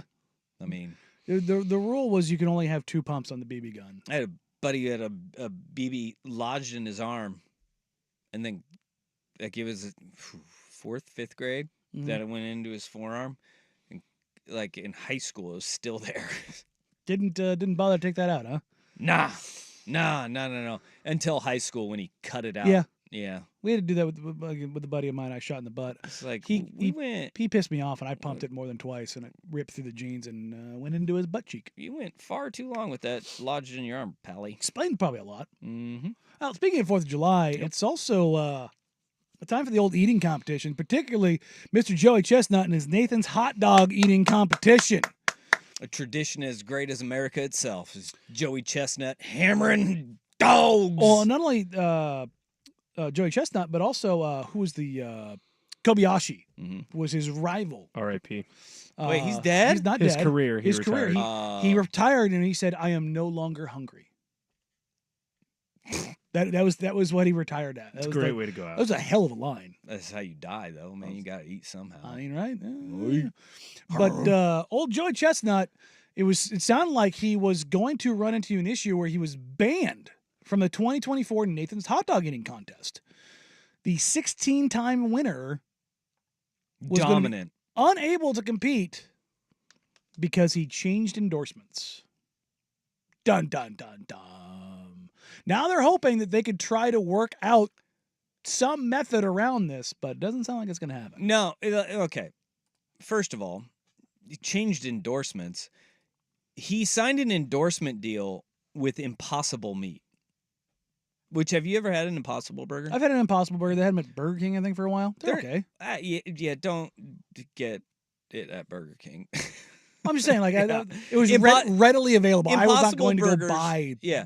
Impossible Burgers are good. My wife is vegan, and I don't participate, but I support her in her journey. But I've tried an Impossible patty before, and it is good. I mean, it's not terrible. It does. She's like, doesn't it taste like a burger? I was no. There's no fat that makes it amazing, but it's a decent tasting, I guess, vegan option for those who participate. Mush in that. patty. It's not. It tastes like it has meat texture, just doesn't have, and it's not like completely dry. But it's not. It doesn't have fat like that. That's what makes burgers good, right? They're not bad, but apparently, you cannot hold an endorsement with Impossible and compete in the Nathan's hot dog eating competition because it is a direct competitor with Nathan's. Hilariously, it's not, though. Because vegans aren't eating hot dogs, and hot dog eaters aren't really going out and eating vegan burgers. Yeah, I don't know why this is such a big It stink. doesn't make any sense. But Darren Ravel is now on he is not banned from the competition. He willingly signed an endorsement deal with a direct competitor. Which he did. Which banned him. Yeah. Yeah, he did. But it's He got also it's not a banned. direct competitor. No. This is like the ketchup group getting mad at the mustard group. You're not direct competitor. You operate in the same lane, but you are not a direct competitor. Yeah. Both can exist. There's a whole lot of dumb going on Yes. in all of this. And what it's going to do is it's going to rob us of Joey Chestnut. I don't think so. I think they're being in using the- this to build up They're controversy. drumming up some. Yeah. They're drumming up some. Talk about the Nathan's hot dog eating contest before July 3rd because this that's is Paul when- Tyson. This is what this is, man. This is what they need. Yeah. For people to watch. I hope he crashes it. I hope we go WWE style. Just and, break the glass. Like, remember when Kobayashi showed up Mm. at the competition the first year he was DQ'd from it? Mhm. And it was a big deal, and they're like, "Oh, we're gonna call the cops." Yeah, go WWE on this. Joey Chestnut may have run his course. Not for me. I think what he should do is you're on Coney Island for the Nathan's hot dog eating contest. Go to Long Island. Go over to Long Island. You have your Set own, up your own Yeah, go head to head with it. You and Kobayashi hammer some dogs. AEW WWF style. Yeah, And, like it. and let's see this. Maybe you show up, they all wear white t-shirts for the hot dog eating contest. You All go black. full NWO. There you go. You go Hulkster when he dyed his mustache black. You go completely the other direction. Complete You heel. show up in black and you're like, "No, this is the bad boy. This is the bad boy wiener eating contest." We eat And more wieners over here. We're Oscar Mayer now. We're not Nathan's. We're Oscar Mayer. We don't go down that way. Or you can go Hebrew National. They'll let us eat. Or maybe they go Impossible Wieners. Maybe that's the Impossible Wiener eating contest. Maybe that's what you have there. That's the way you go down swinging if you're Joey Chestnut. Bring in Kobayashi and whoever else has been banned from that league, because apparently that happens often. And you have the Impossible Wiener eating competition on Long Island. Just want to make sure we have a lot of impossible wiener eating Well, going on there. I mean, that if Impossible is the reason why he's getting banned, bring them in the fold.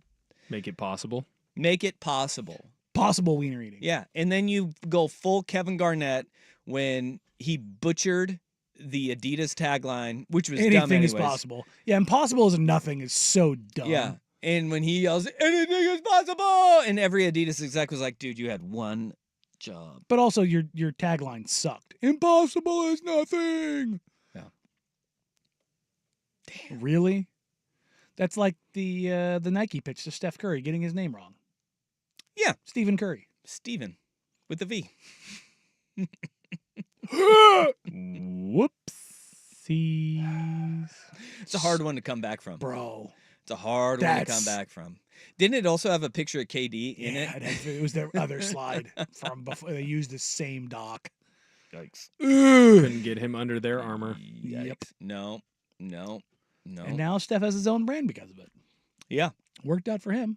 I mean, there's a lot of really bad shoes. Yeah. A lot of really bad shoes. With Yeah, Under but would Armour. Nike have botched his though too? Because they went through a period there from like 2014 to 2020 where they just couldn't get a shoe right. Yeah. Can I just say, noted swooshbag, love Yeah. Nike. Both of us. Love Nike. I mean, damn near head to toe Nike right It's now. the only shoes that I wear. The City Connect uniforms are awful. Yes. All of them. Mhm. They're bad. I have seen the one the Blazers are going to be in this year. Not bad. Okay. Not bad. Well, they're butchering basketball, City Connect, Mhm. and the NBA's as well. Yes. They have not 100%. done well. Their NFL jerseys, they've come back And those around. baseball They're ones fixing them. are atrocious. They're fixing the NFL ones. Like yeah, they're going back to what worked. Well, it's the KISS rule. Keep it simple, stupid. The White Warrior uniforms that the Vikings unveiled last week. Yeah. Those are Clean and crispy. so good looking. Mhm. And We don't they're need to getting go back minimalist with everything. Like I'm all for like bringing back the Raptor dinosaur logo. Sure. Like have like the Grizzlies like ostentatious ones. Like have fun like the Suns giant sunburst one. I can agree. We can all agree. They're bringing back Jazz. The They're new bringing back Jazz had the mountains. mountains back. Yep. We can all agree though that the Pistons teal with the Motorhead. We can just keep that one dead. No, we I can love keep that one dead. No, that was bad. Oh, I That one loved sucks. it. That was bad. It was Yeah. great. Grant No. Hill and flying around in those things. No. Oh, When they went man. back to the red, white, and blue with the basketball that just says Detroit Pistons, that's awesome. That's awesome. That looks good. That's a good looking uni. All right. Coming up in hour number 3, there's a Cold War waging in the media. Bum, bum, bum, bum. We'll get to that and more coming from Danny Dussey, Danny the Fan.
And we appreciate you. We love you.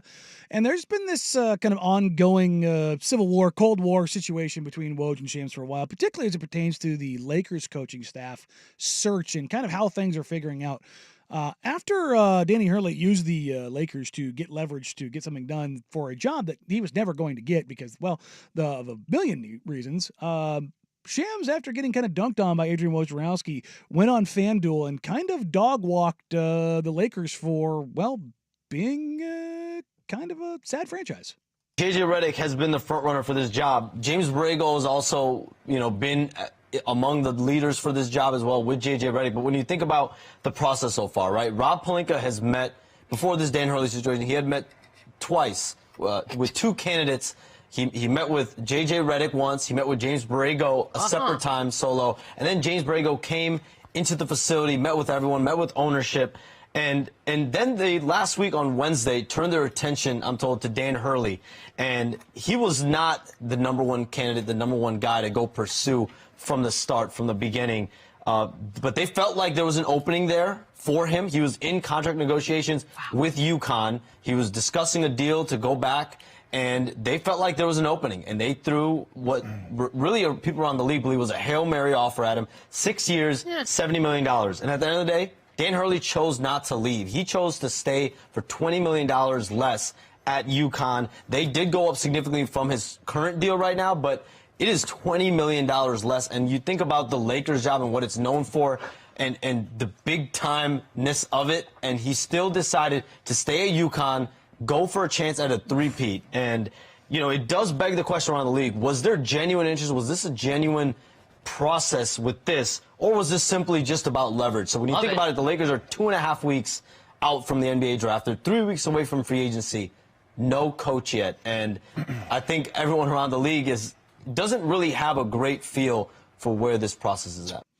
Woof. That's called taking a flamethrower to a situation and burning it all down. Yikes. So if you don't think that he wasn't thrilled about the way that ESPN went wall-to-wall coverage with basically dunking on his report that it was J.J. Redick's job to lose, which I've maintained throughout this entire process, it's been J.J. Redick's job to lose because the Dan Hurley thing came out of nowhere. We now know for a fact that the Dan Hurley thing was not this grand master plan that the Lakers came together with, and they got leveraged. And then they showed that they were broke boys because they don't have cash on hand, and because there was this initial report that they might give Dan Hurley a $100 million contract. They got nowhere close to that. No, but I think what Shams is saying there is that they were never really that serious because if Dan Hurley would turn down, $20 million less to go back to UConn, I think that says more about what the future of the Lakers looks like. Yeah, and think about what the future of the Lakers looks like. You have no assets. You're looking at the final years of LeBron James. Anthony Davis is a guy who can't stay healthy, and who's the other guy on that team? You don't have anything. Do you want to be a coach in that situation where and your assets moving forward are bare?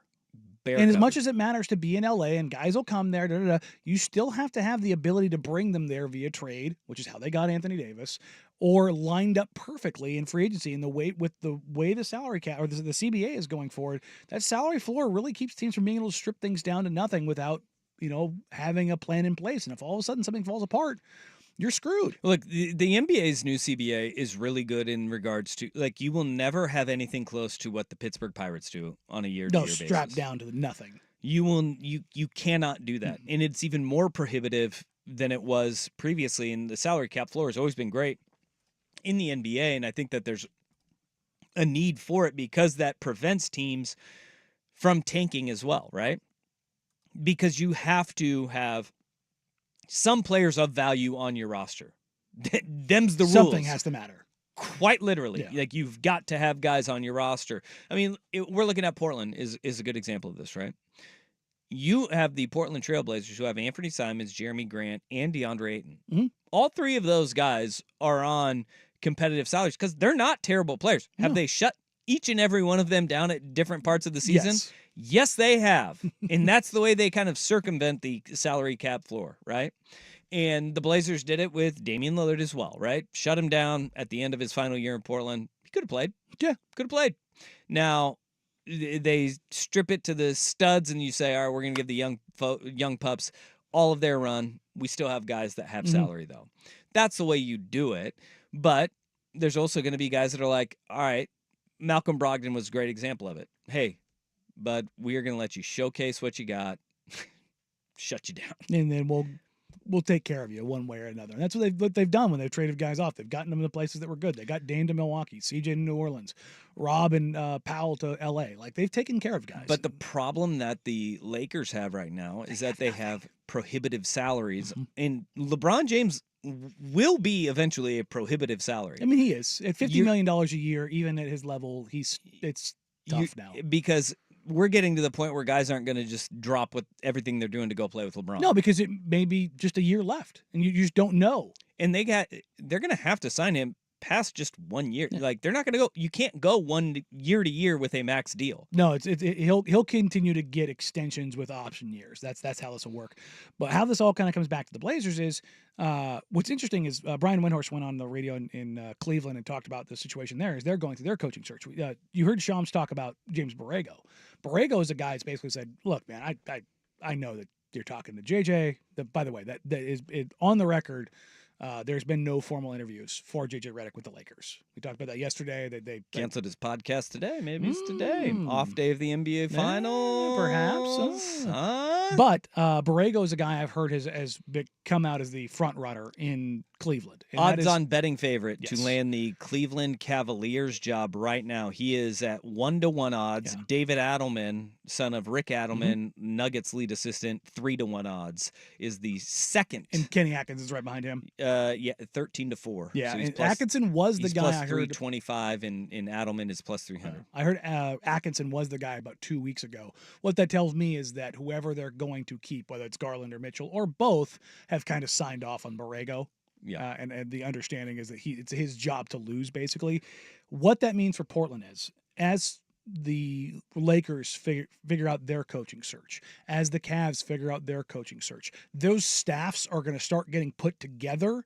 And once there's a better understanding, because those are going to be longer-term staffs. Yeah. You have a new head coach coming in, which means you're going to get more years on your deal. Usually a 4 to 5 year deal for a head coach coming in. And with Chauncey Billups, he's on a lame duck year, so the most you're getting is a 1-1 with a 1-year option. So once those staffs are kind of filled out, the Blazers will then have the opportunity to kind of see, okay, where do things land? And you already had Mike Hopkins, formerly of University of Washington, leaving, air quotes, UW, and going to Phoenix to fill out Mike Budenholzer's staff in Phoenix. So there's still a lot of... Going to run some 2-3 zone. There you go. Well, more zone's been more popular in the NBA. But you're seeing staffs are taking longer to fill out because coaches are being smarter about their landing spots on the head coaching side and on the assistant coaching side. So there's these opportunities that exist across the board, and it doesn't mean that Portland's going to or not going to get access to one guy or another, but they're going to have to wait their turn because it is right now a less auspicious job title because the Lakers, as dysfunctional as they are, still the Lakers. Yeah. Like Byron Scott is basically the only guy who's coached the Lakers in the last 15 years who hasn't gotten another job. Vogel's already got another job. Darvin Ham's already got another job. That's crazy to think about with Byron Scott. And I think he was just old and tired. By choice. Yeah. But everybody else, for all of the bad coaches in LA, they've all gotten jobs. Darvin Ham's already been rehired. He's on Doc's staff in Milwaukee. So there's a lot of back and forth with that stuff as far as how that particular job is, but how things are shaping up for the NBA and for the Portland Trailblazers as they try to fill out the rest of their staff. The next couple of weeks are going to be pretty telling as far as the indicators for which way things might go. Those shoes need to drop first, and then Chauncey, the Blazers, they can move forward with filling out that staff. This is not encouraging though. No. If you're a Blazer fan, to sit back and look and be like, you have to wait your turn. You're not getting the top assistants because they're sitting there and they're looking around going, dude, how much longer does he have? Yeah, the certainty is just not there. Yeah. So. Well, the Big Ten has the best wide receiver room in the country, again, according to CBS Sports. What team it is might surprise you. Come up here on Danny Dusty, 1080 The Fan.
numbers. However, according to CBS, it's not the university you think it is in Ohio State, who has reigned supreme for the last couple of years. It is, in fact, the Oregon Ducks with the number 1 rated wide receiver room in the country heading into the 2024 season. Look, there's been a lot of work that Junior Adams, the wide receivers coach at Oregon, Dan Lanning, and even Kenny Dillingham, and now Will Stein have done in revamping that wide receiver room. One thing that Junior Adams has done a phenomenal job of is recruit and develop wide receiver talent. And you've seen it from what UW had up at their wide receiver room last year, where Junior Adams was before he came down to the University of Oregon. And then you saw it at Oregon last year with guys like Troy Franklin, who took a massive step forward with Junior Adams as his wide receivers coach. I was talking about this all throughout spring ball. And when we talked about Oregon, they are 8 deep at pass catcher. That they feel it's not just like, hey, you squint and we think that you got guys. No, they've got 8 deep that they feel very confident in at wide receiver. We know the usual suspects at the top, right? Tez Johnson, who is Fiesta Bowl MVP. You got Evan Stewart, Trayshawn Holden, Gary Bryant Jr. Those 4 guys have in various levels have taken steps forward, and we've seen them at Oregon. I mean, there's obviously with Gary Bryant Jr. hoping for a bigger step forward this year, but you saw him in flashes last year where he was dynamic. Evan Stewart, the Texas A&M transfer, Big boy. He is a game changer on the outside.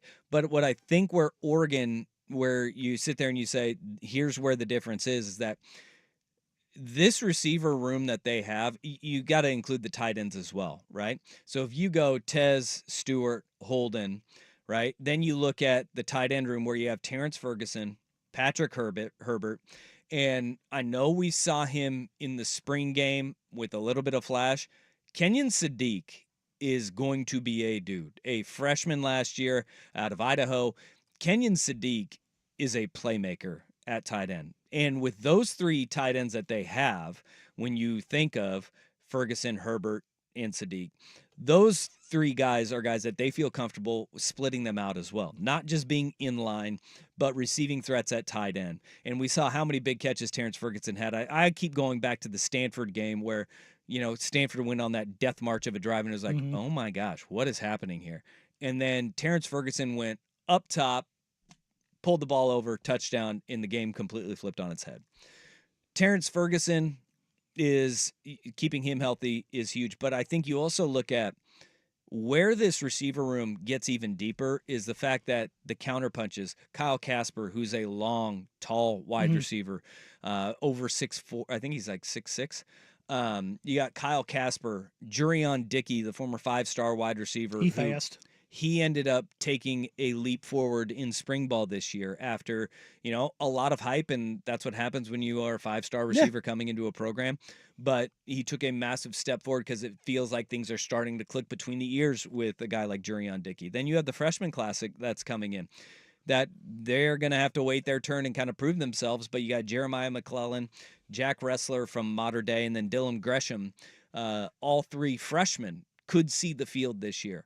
And there's one guy, the freshman tight end out of Utah, and Roger Salapaga.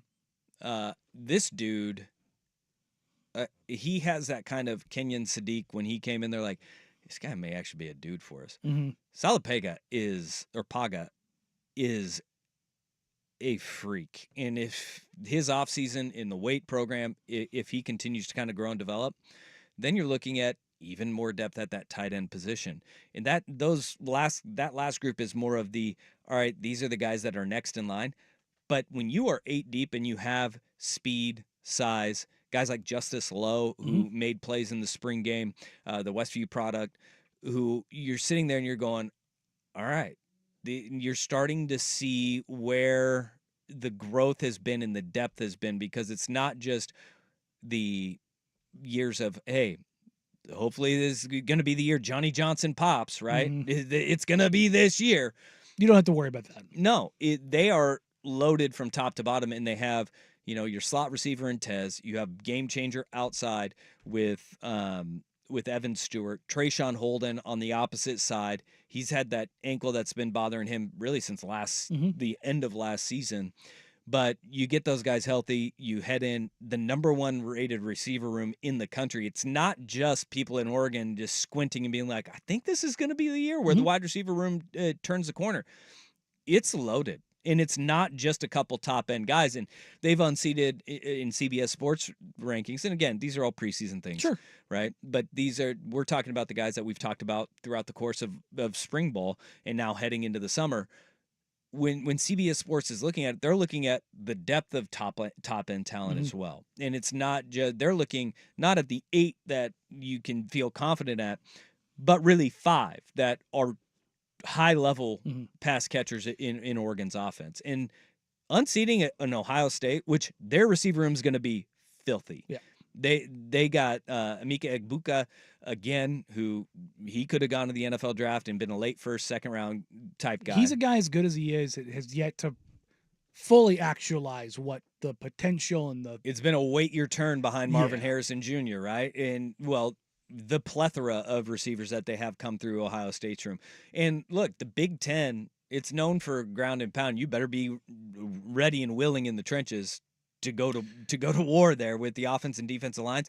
There's skill guys aplenty across, and Ohio State has also got the number 1 receiver in the country, class, yep. and Jeremiah Smith, who is the number 1 wideout, and then Carnell Tate, who was in 2023, he was a top wide receiver recruit. They're going to be loaded as well, and that's a fun part to me is that we get this matchup that COVID canceled, and Ohio State finally is going to be in Autzen Stadium week 7 this year. The one for me is Texas, because you look at Oregon and you look at Ohio State. What are they both doing? They're bringing in a new quarterback. And it's as good as they both are. Texas is the one that they have a quarterback where they're bringing in new wide receivers. You get Nick Saban retiring, and Isaiah Bond, who's one of the top wide receivers in the country, one of the top transfers in the country, leaves Alabama and goes to Texas. Silas Bolden, who we saw here at Oregon State, leaves Oregon State, ends up at Texas. They murdered the transfer portal on the wide receiver. They also got Houston's top wide receiver as well, in Matthew Golden. Texas A&M said, "Oh crap, we've got to replace A.D. Mitchell. We've got to replace our tight end." They had to replace everybody, and they did. And they went to the portal and said, "Yep." And look, I think building a great receiver room, it is the variation the punches and counter punches that you can have. It is outside. It's not just having a dynamic number 1 outside receiver. It is having the slot receiver with explosion, with burst. You look at Texas, who they have ranked 3rd. CBS Sports does. You look at Silas Bolden. We know what he can do out of the slot. Yes. Like everybody around here has seen, he can have that explosive. Now he has guys on the outside around him. Now put him with a quarterback like Bond. Absolutely. With Bond, Golden, you slip him into the slot. You got a tight end, also from Alabama, who you're sitting there and you're looking at going, all right, now the focus isn't going to be on a Bolden anymore. You can go, he's going to be your third option, third set of eyes are going to be on him.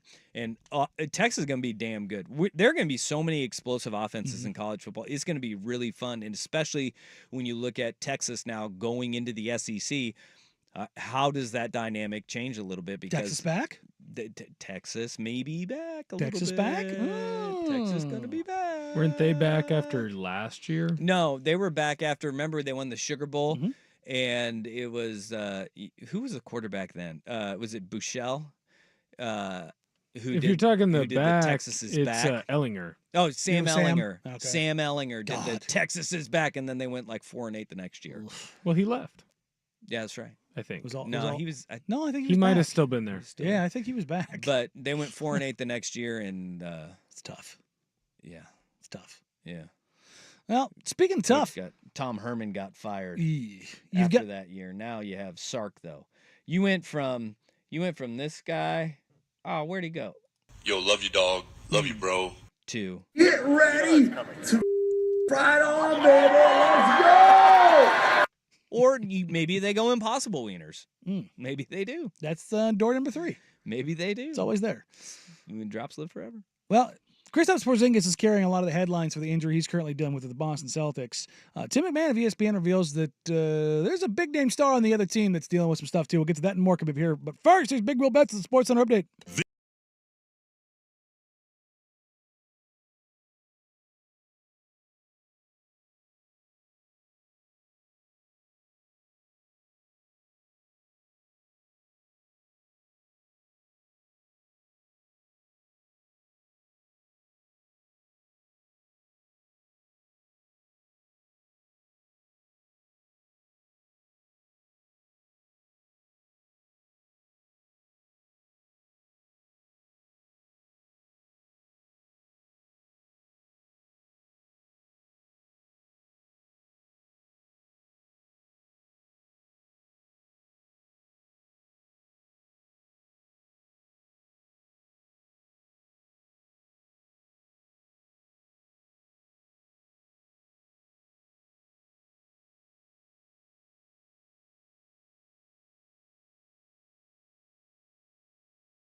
Be taking over this year's 2024 NBA Finals, as we've already talked about Kristaps Porzingis and the potential injury, the injury he's dealing with that might potentially cause him to miss time. Tim McMahon of ESPN is citing that Luka Doncic received a pain-killing injection to numb the area of his thoracic before the Game 2 loss against the Boston Celtics. And I do not want to hear anybody say Boston's championship is tainted, because everybody's been going through injuries, right? Sure. I mean, yeah, did they have Jimmy Butler against Miami? No, they didn't. Who went down in the Cavs series? Donovan Mitchell. Yeah. Donovan Mitchell went down in the And Cavs Jared series. Allen. Then, Jared Allen at the end, the last, two games of that series. Then you had the Pacers were... No, Hallie. Hallie got hurt his hamstring, but they went through a Knicks team that was absolutely ravaged by injuries. Was the Celtics' path easier than it could or should have been? Yes. But Kristaps Porzingis went down for them against the Miami Heat. Yeah. We're seeing his importance, and he's hurt again. Yeah. And now we went through the Porzingis in this series may get flipped on its head to, Luka has been catching a lot of flack, by me included, because, look, there is an element of when he makes a shot, he's fine. When he misses a shot, all of a sudden he's dragging his leg a heck of a lot more. But we're now seeing that the Mavs are trying to get out ahead of this and be like, look, it's real. What he's going through is he's getting a real. pain-killing shot in the middle of his freaking back. He's not doing great. That's not great, Bob. Not great, Bob. If you have to numb the middle of your back, look, you can only do that so many times. Like, you can't just do that over and over and over again without causing damage and stuff. Eats away at your bone. It's not okay to do. So you've got to kind of pick and choose how and when you do this and how often you do it. And he's dealing with the knee and he's dealing with the back. Like, you can see it. And that's But this is the price you pay at this level. And this when is you're in where the finals, you just go. Everybody is banged up beyond belief. Even the Celtics had 100 games played. Like, it's or 102 games played now. That's crazy. So the Mavs are past that. But yeah, I mean, it's a lot of freaking games, man. But he is probable for Game 3. He's not questionable. He was questionable Game 2 because he was dealing with back issues. He is listed as probable, according to Tim McMahon, who just tweeted that out 19 seconds ago. So shout out to him. Is it something that is going to be, disruptive to him? Yeah, it is. This is where Kyrie Irving needs to show up. Full stop. Unequivocally. Like, the first 2 games alone were like, yeah, he's got to. Where's Kyrie Irving at? Now more so than ever, Kyrie Irving has to make his impact felt if they're going to make this a series, let alone win the NBA Finals. Again, like, Boston held serve at home court. Like, people that think that Boston is just going to run away with this thing, they haven't even gone to Dallas yet. Dallas will be better at home. I have a reeling suspicion that Dallas is actually going to pummel Boston in Game 3. I would not be surprised. I think that's what happens. Yeah. And I don't think it's in any way indicative of the series or which way it's going to go. But typically, I believe the math on it is teams that are down 2-0 in Game 3, I think it was something like 80% of the team down 2-0 wins Game 3 at home. Yeah, like if it's the road team, it's just you have all the momentum or you have everything going against you, and you get home cooking, you sleep in your own bed, you get the fans behind you. Game 3 is not really an indicator of series success for the home team winning it. No, 2-0, really good historically. 76%. 76% of teams that have gone up 2-0 end up winning the NBA Finals. That doesn't mean that we haven't seen teams rally back and fight their way back through it. I think, like, all of us look at notably the Pistons when they beat the Lakers. They were down 0-2, correct? And then they ended up coming back. The 06 Heat, the 08 Lakers. The Blazers. Yeah. You see the Blazers in the finals. Yeah, 77 Blazers. In modern history, like, we've seen these teams go on and actually. 0-2 is not impossible. It's genuinely not. It's not entirely common, but it's not impossible. No, Matt. The Cavs did it. Yeah, Cavs did it. Down 3-1. 3-1. Yeah, but they were down 0-2 to begin with. That's again. Found a way. You get game 3 because once you get 3-0, that's impossible. No, I don't think we'll ever see a 3-0. Weren't the Bucks down 0-2? 0-2, yeah. Yeah. To the Suns. Oh, and then ended up winning. The next 4 were not that close. Yeah, we ended up seeing Suns in 4 guy. He ended up being a bigger part of our lexicon when they went up 0-2, and they're like, here we go, Suns and 4 guy coming back again. Not so fast, my friend. Bucks win. Was pretty funny though. That was great against Denver. You go to Denver, those Mile High fans. He beat the hell out of that dude, and He he had really every bit of it coming. And then got courtside seats from Devin Booker. Yeah, from Devin Booker. That is. You want to ride with me in Denver Look, like man, that? Let's go. I punched a Laker fan and got free Jordans. I didn't get courtside seats. Yeah, He did better than me. absolutely, you did. I mean, that I would say way better. Way better. Yeah. But Luka getting the injections in his back, no Not bueno for the Mavericks. But it's also, also like gonna be Boston's got it too. Boston has it too with Kristaps Porzingis. But I think we also need to make sure we're scaling this proportion. Are we going to find anything out? Like, is Tatum going to pop up with an injury anytime soon? He's been about as healthy as one guy could be this year. I know. He's kind of got Andre Miller ankles. Like he rolls an ankle, he just doesn't really come out. Hey, something's got to. He's tough, man. If his shot doesn't fall soon, No. I mean, my goodness, we got to hear something. That's usually how it goes, right? It's tough. Guy's not playing well. They're like, oh yeah, by the way, he's hurt. So, we'll see how this goes. But this, I mean, obviously the number one guy for Dallas and the guy that has been phenomenal is struggling. The guys that aren't getting injections in the middle of their back should probably show up. Yep. You know why his back's hurting? From carrying this team. Hey, Dum. Nailed it. Yeah, you know what? I do it again. I come up next. A fun story that I found about Dean Smith. I don't know if you've ever heard this one before, Dusty, but it's. I thought it was a really cool way to kind of encapsulate what some of the generational coaches meant and continue to mean to players throughout their entire history. We'll get to that and more coming up here on Danny and Dusty, Danny the Fan. It's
was widely loved and respected for a million things. He was a guy who got it through and through. You will not hear a former player not rave about not only Dean Smith as a basketball coach, but as a human being. And I came across this last night, pretty cool, from Mark Eisenberg. When Dean Smith passed away in 2015, his estate, at the behest, sent out 180 former University of North Carolina players a check for $200. That's a lot. I mean, So he coached there a long time. 180 guys. He was there forever. so it's all of his varsity lettermen. Because remember back then in the day, you had your Yeah. JV varsity guys. You don't really yeah. have that anymore in D1. But there was a notation on the trust, or on the check from the trust, that read, "Dinner out." That is awesome. That is really cool. And when you have a career that spanned what was he, Generations. 36 years, he was the head coach at North Carolina.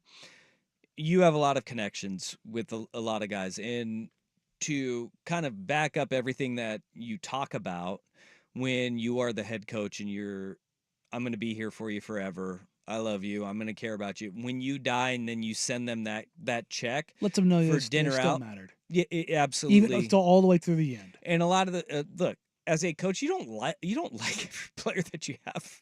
It's true. There's some guys There's that guys you're you love a lot more. 100%. They aren't your kid. You can have favorites. The fact that 180 of them, every single guy who was a varsity letterman at North Carolina, was all treated the same. I mean, if he sends that out now, I mean, here we are 9 years later. I mean, that's just one person gets that dinner. He's going to have up that to $400 if you want to get your wife involved in this meal as well. It's dinner. It doesn't say dinner out with the wife. It says dinner out. No, just dinner out for you. That is a really cool gesture. Mm-hmm. And the executor of that will, the lawyer who had to go through and handwrite make all sure these. every single player was found, identified, and got their $200.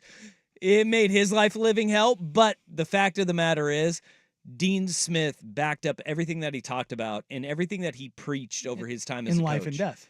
In life and in death. He gave them one final message to them that I still care about you. Mm-hmm. Go have a meal on me. He thought about it so much that he made sure it was in his last will and testament. That's pretty awesome. That's pretty awesome. According to the trust from the will, accordingly, Coach directed that following his passing, each letterman be sent a $200 check with the message, "Enjoy a dinner out, compliments of Coach Dean Smith." And That's closed crazy. as a check in the amount of $200 with the notation, "Dinner out. Please enjoy your dinner out. Sincerely, the trust." You know what is great about Dean Smith is that the man coached for 36 years at the University of North Carolina as the head basketball coach, and 39 if you want to count his time as an assistant. He won 2 national titles and went to 11 Final Fours. Which is insane. What's the controversy in Dean Smith's career? Doesn't have it. Doesn't have it. I mean, you even go through like John Wooden, right? John Wooden had a bag man when he was at UCLA. We all know that he had a. Like, you don't even hear about, like, if Dean Smith had one. We don't know who it is. No. You know? He was just too nice. His Wikipedia page doesn't have a controversies tab. There's no hyperlinks. Like none of it's highlighted. And that may be Just the all most written. impressive thing that he's ever done is he does not have a controversies tab on his Wikipedia page, because every single great coach has one of them, except for Dean Smith. Which, Pretty wild. when you coach for that long, to not have that is absolutely insane. And in that era. We are now getting footage in from the Chicago White Sox and Seattle game going on right now. There is apparently a dog in the outfield. Wait, there's not a game going on right now. This is from This last is night. last night. Yeah. Yeah, okay. A dog in the outfield who was housing hot dogs. He heard about Joey Chestnut, and he's protesting. He's a good boy. You just have a dog having a dog. In solidarity. I've never seen a dog like eat an entire hot dog basically without drop. He drops like a little piece of the bun. This is dog and bun. He just houses it down. No pause, no nothing, man. Just it's quite an impressive feat by this animal. Do you often see dogs use their paws to eat? I have little dogs. They use their paws all the time. Anything bigger, they have to like put it down on the ground and use their paws. So you shouldn't have little dogs. They're little dogs. I would cry laughing if this dog was housing this hot dog using its Two paws. paws. That would make that video even better. Even better. I give Tanner and Dallas like little 7-8 inch chews, and they have to sit there. Like, and there's a lot going on with your Yeah. dogs that you've let us know. Yeah. And it's all of it is unsurprisingly being meringue dogs. little dogs. They're a little off, just like you are. They Just are. a little off, using are. their paws to shovel their food into their mouth, dressing them up. I mean, That's it's entirely my wife. but they get dressed up. They do. They do get dressed up. I bet you do. Like, I mean, you're saying it's just your wife. Oh, I bet take you pictures do. and laugh. There we go. I My- mean, both my dogs look at me like, "Why are you letting? Don't do why are this. you letting this woman do this to us?" don't let this happen. Put a stop to it, please. But I don't because it's funny. That's what happens. Little dogs. Man, they're gonna get their revenge on you someday. Like you're gonna come back reincarnated, and your dog's gonna be like, "All right, time to dress you up, clown." Nah, they occasionally leave a little something around the house for me, like a half chewed chew that I'll step on in the middle of the night. It's right up there with a Lego. Yeah, It's right up there with a Lego. It's like one of the worst things you can step on. dude, Legos suck to step on. Like that is real. I've got hardwood floors, so I don't even get the carpet to like bail me out. So No. anytime I step on anything and it's always them like leaving something out like in the middle of the night. I've stepped on a couple of their toys in the middle of the night and I wanted to die. Not just because of the pain, but because it felt very, very strange. Now, if you think that the dogs are the problem leaving stuff out, wait till you get two little monsters. Oh, that are I'll put them children away that- and they'll take them out in the middle of the night. Guess what the monsters do? guess what the monsters do? Well, they sleep. And then they try to do it to you. Just and then setting landmines. and the fact that you think they sleep is hilarious because they don't. They're always working, plotting, trying to take you out. And that's parenthood. And that